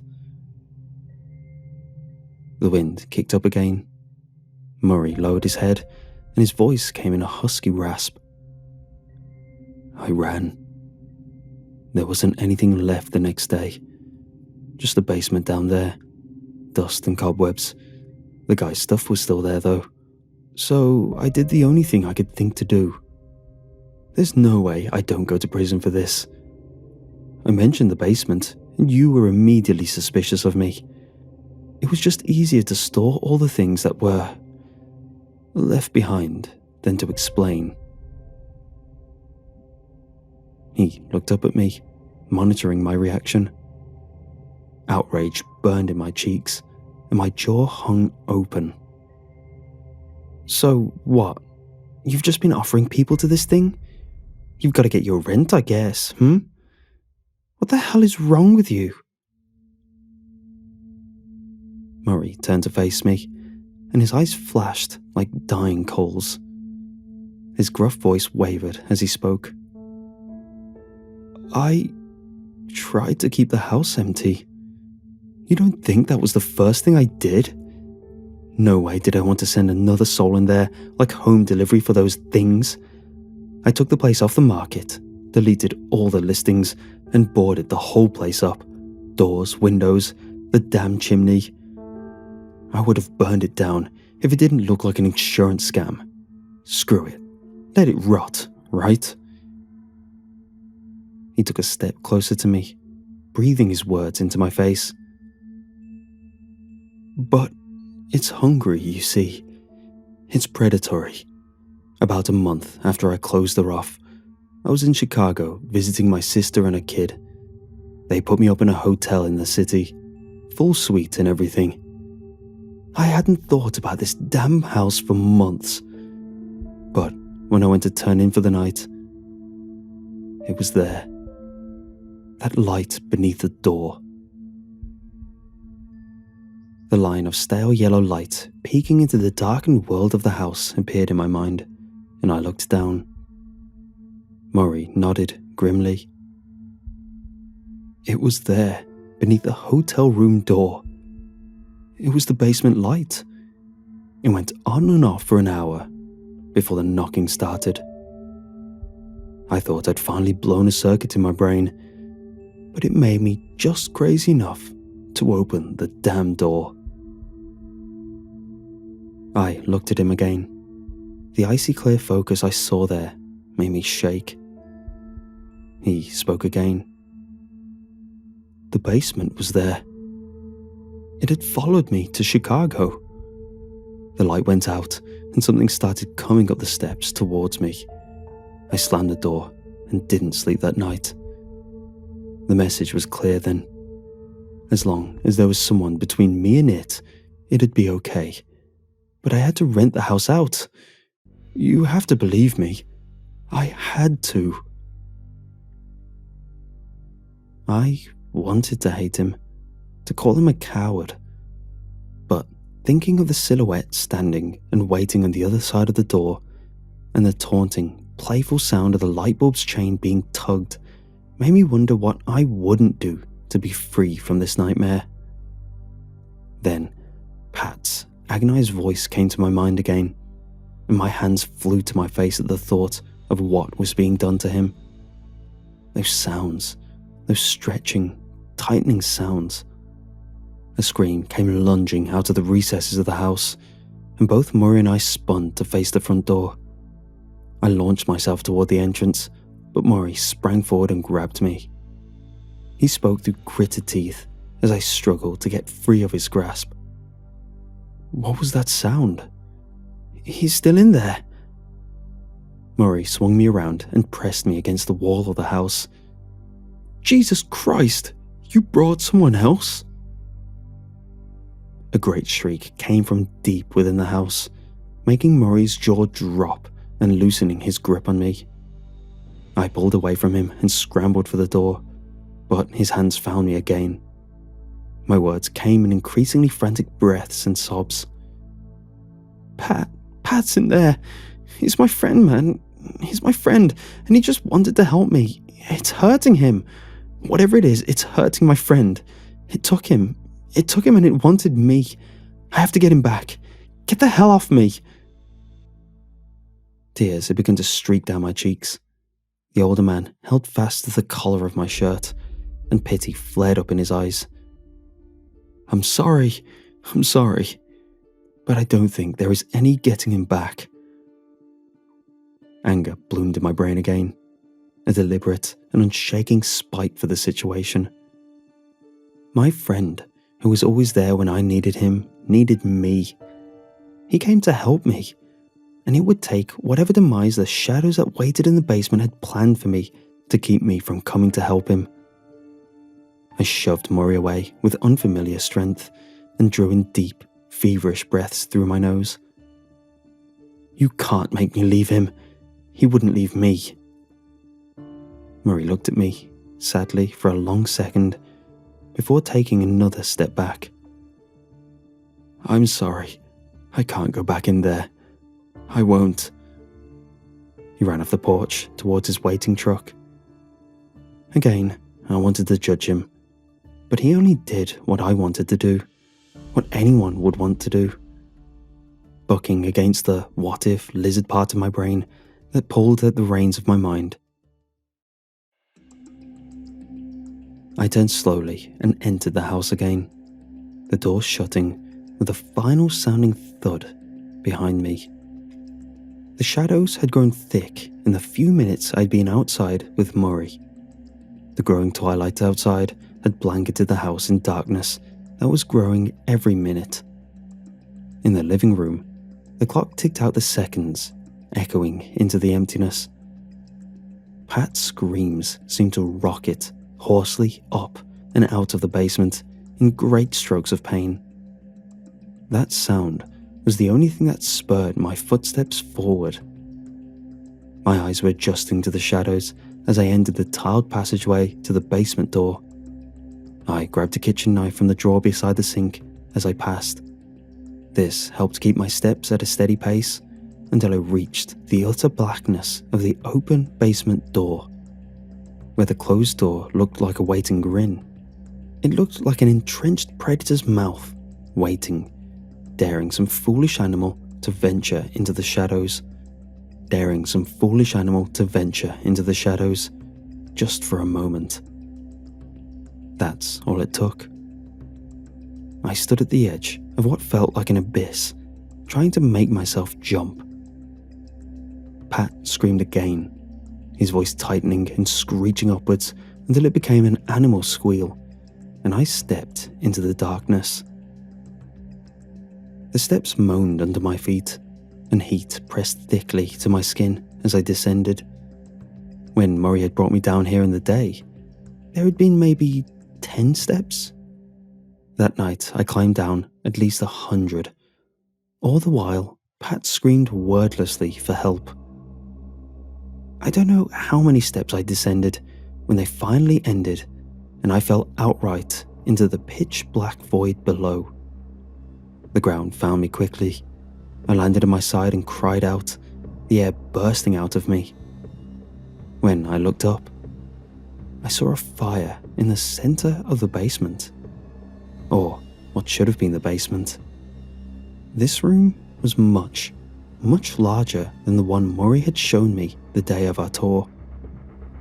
I tried, but couldn't even see the outer walls on any side of the room. The floor was smooth, flat concrete all around. It reflected the firelight dimly near the center of the chamber. The warm, weak light of the fire made a bright circle about 20 feet wide around itself. I edged into the light and scanned the seemingly massive chamber. Just in front of the fire itself, a shape caught my eye. Pat. I ran forward to help my friend, but slowed as I approached him. He was spread eagle on the ground. His eyes were shut tight, and he bared his teeth, gritting and spitting as high-pitched screams sprang from between his lips. My brain struggled to understand what was happening to him. At first, I thought he was being buried alive.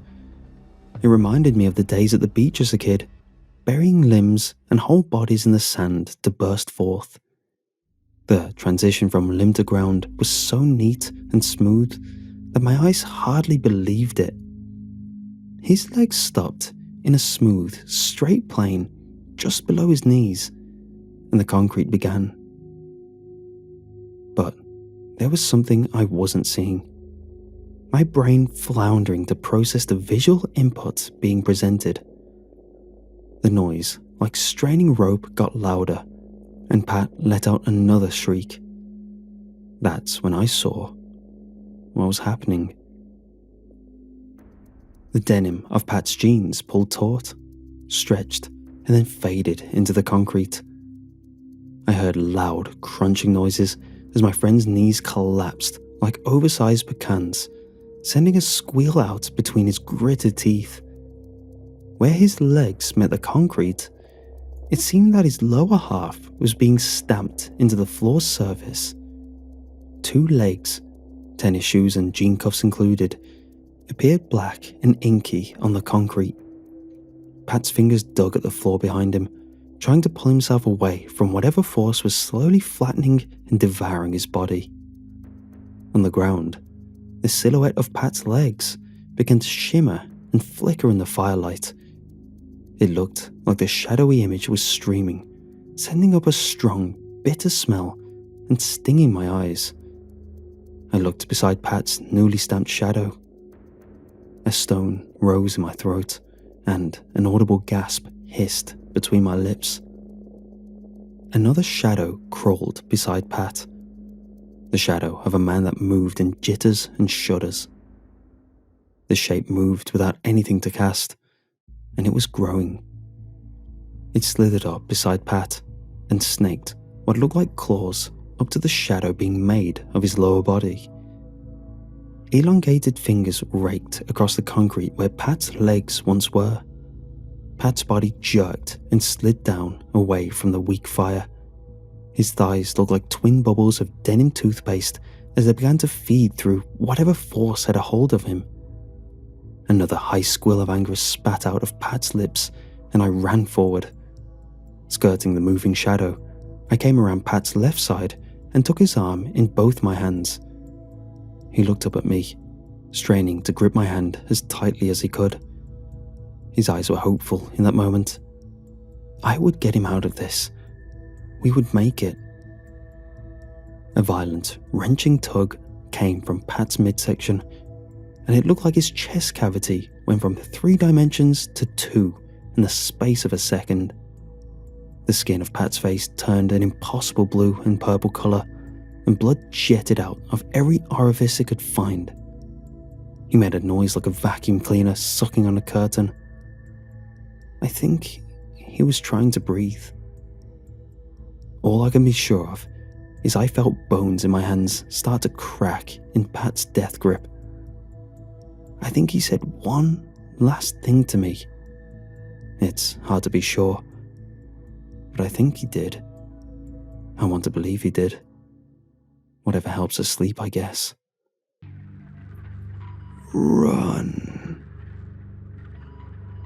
It rasped its way out of his lips, and his eyes rolled back up into his skull. He was gone, and my feet found themselves again. I turned to flee, but was wrenched backwards by the iron grip still anchoring me to Pat's vanishing form. His hand clutched mine in an inescapable iron trap. I grabbed my trapped left hand with my free right hand and tugged desperately. The moving shadow gave another jerking motion. A whip went through Pat's body, and the rest of him sank into the concrete. A shaded imprint of Pat's form lay neatly stamped onto the floor. It shimmered and billowed like a cloud. There were no features on the now flat face. The pain and the blood were replaced by solid black. A mournful cry escaped my lips, and I struck the ground with my free hand. It occurred to me then that my left hand was still not free.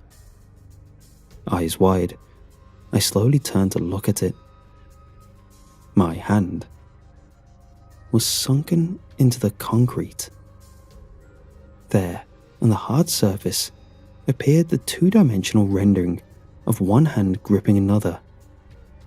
I stared at my wrist, now seemingly pressed flat against the shadow of my former hand.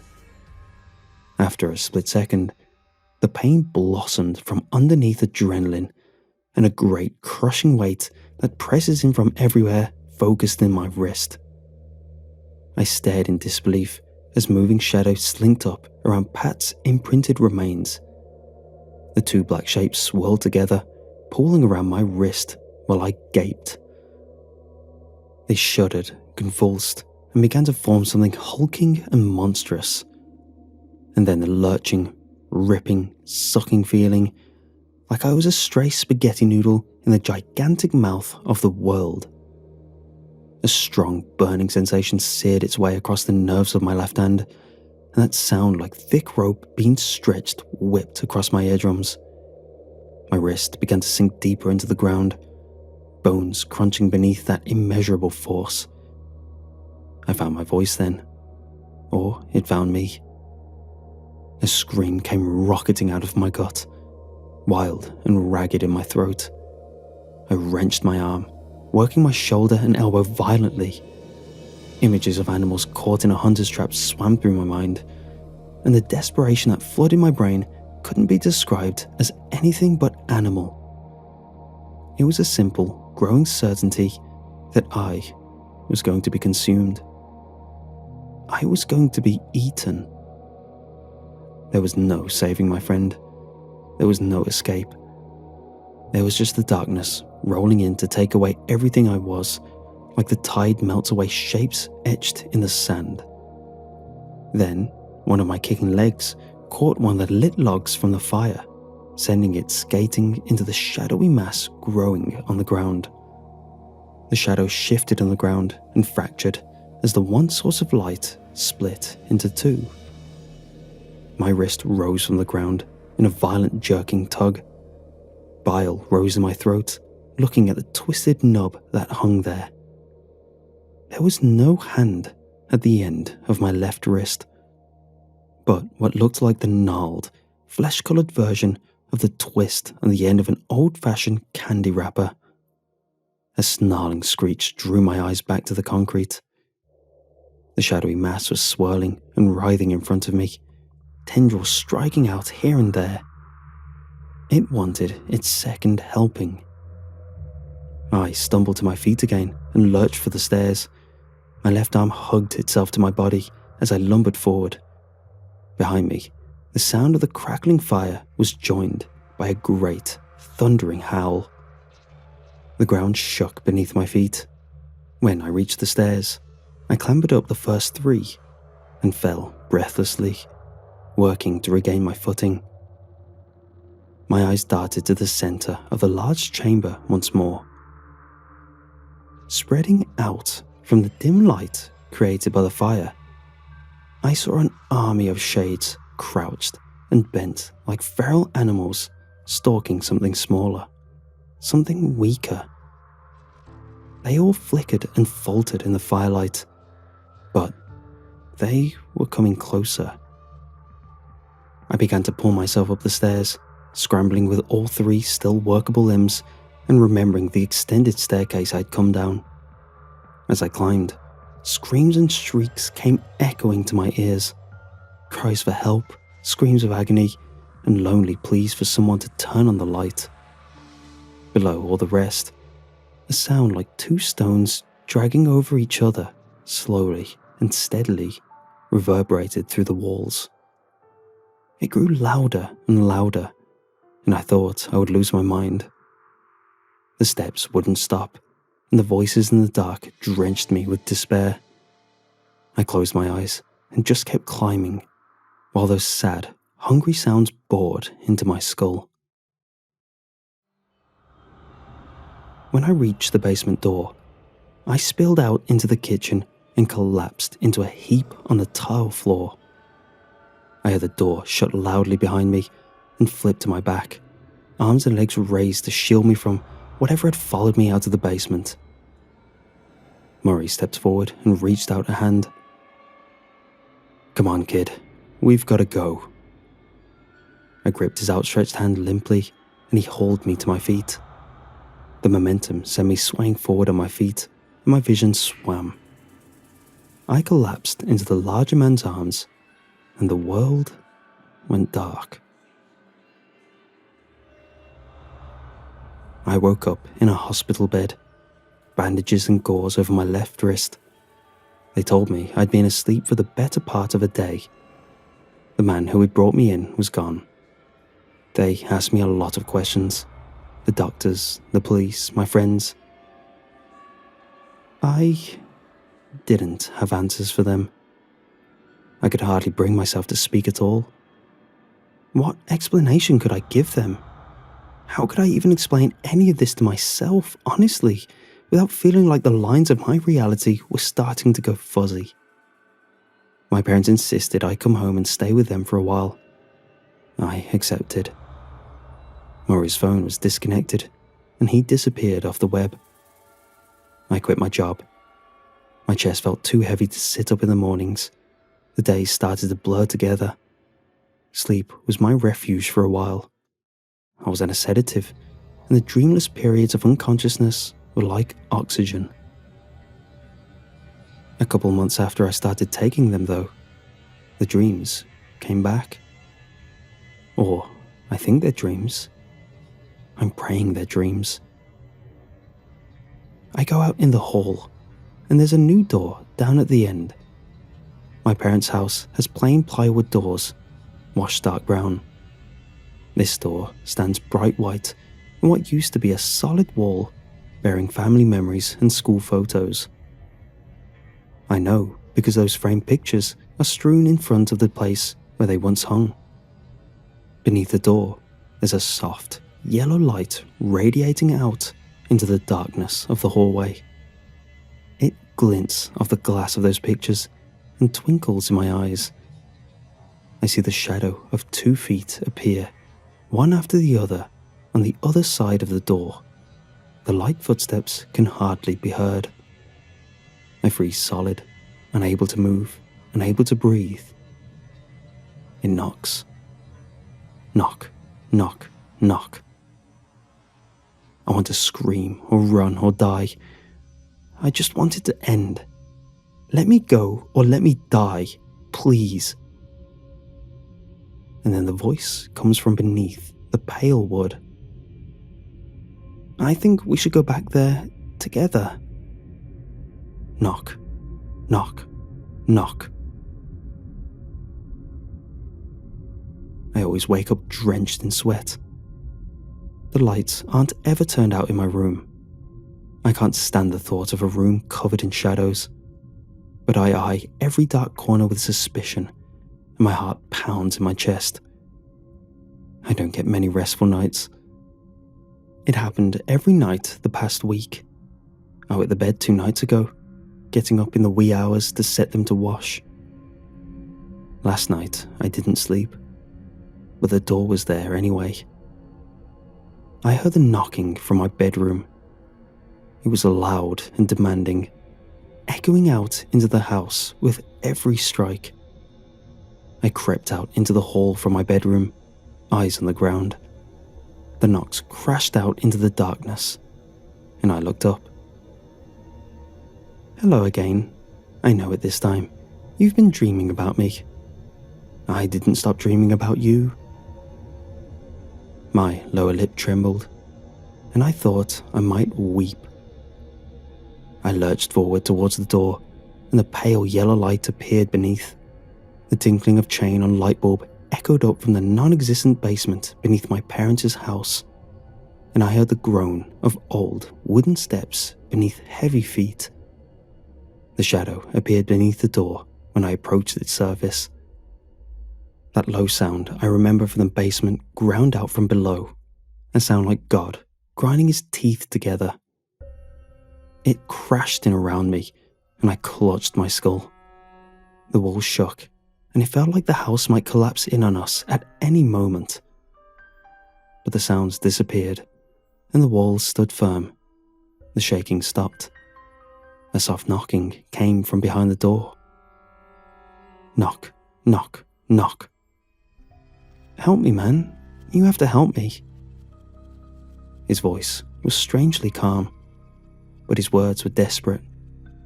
Then the doorknob began to jitter back and forth, softly at first, then violently. I stumbled back a step. You left me. You have to come back. You can't leave me. The doorknob shuddered and vibrated, and the soft knocking was replaced with deafening slams of force. Boom, boom, boom. I fled back to my bedroom, shutting the door and retreating beneath the covers. The thundering knocks resounded through the house, followed by a guttural howl. Then, I felt something on my hand. My left hand. At first, I couldn't pinpoint the feeling, nor grasp the regained sensation. My mouth hung open as I stared at the twisted place at the end of my wrist. The pain started, and I realized what the feeling was. Teeth. 100 little mouths were digging into the flesh of my stolen hand. I could feel each one tear into the skin and chew on the bone. I screamed out into the darkness, tears streaming down my face. I whimpered and swore and begged. Then, everything was quiet, and the pain was fading, numbing in the quiet. The voice came again. I want to help. Let me help. I woke up this morning, breathless and sweating. My left wrist aches. I'm afraid I can't reach Murray. His number has been disconnected. My parents won't be here this weekend. It's just me. And I'm afraid. I'm afraid of what's coming tonight. I'm afraid of seeing that door again. I'm afraid of hearing Pat's hurt, demanding voice. I'm afraid that if the door is there again tonight, and Pat comes knocking, I'll answer it. I'm afraid.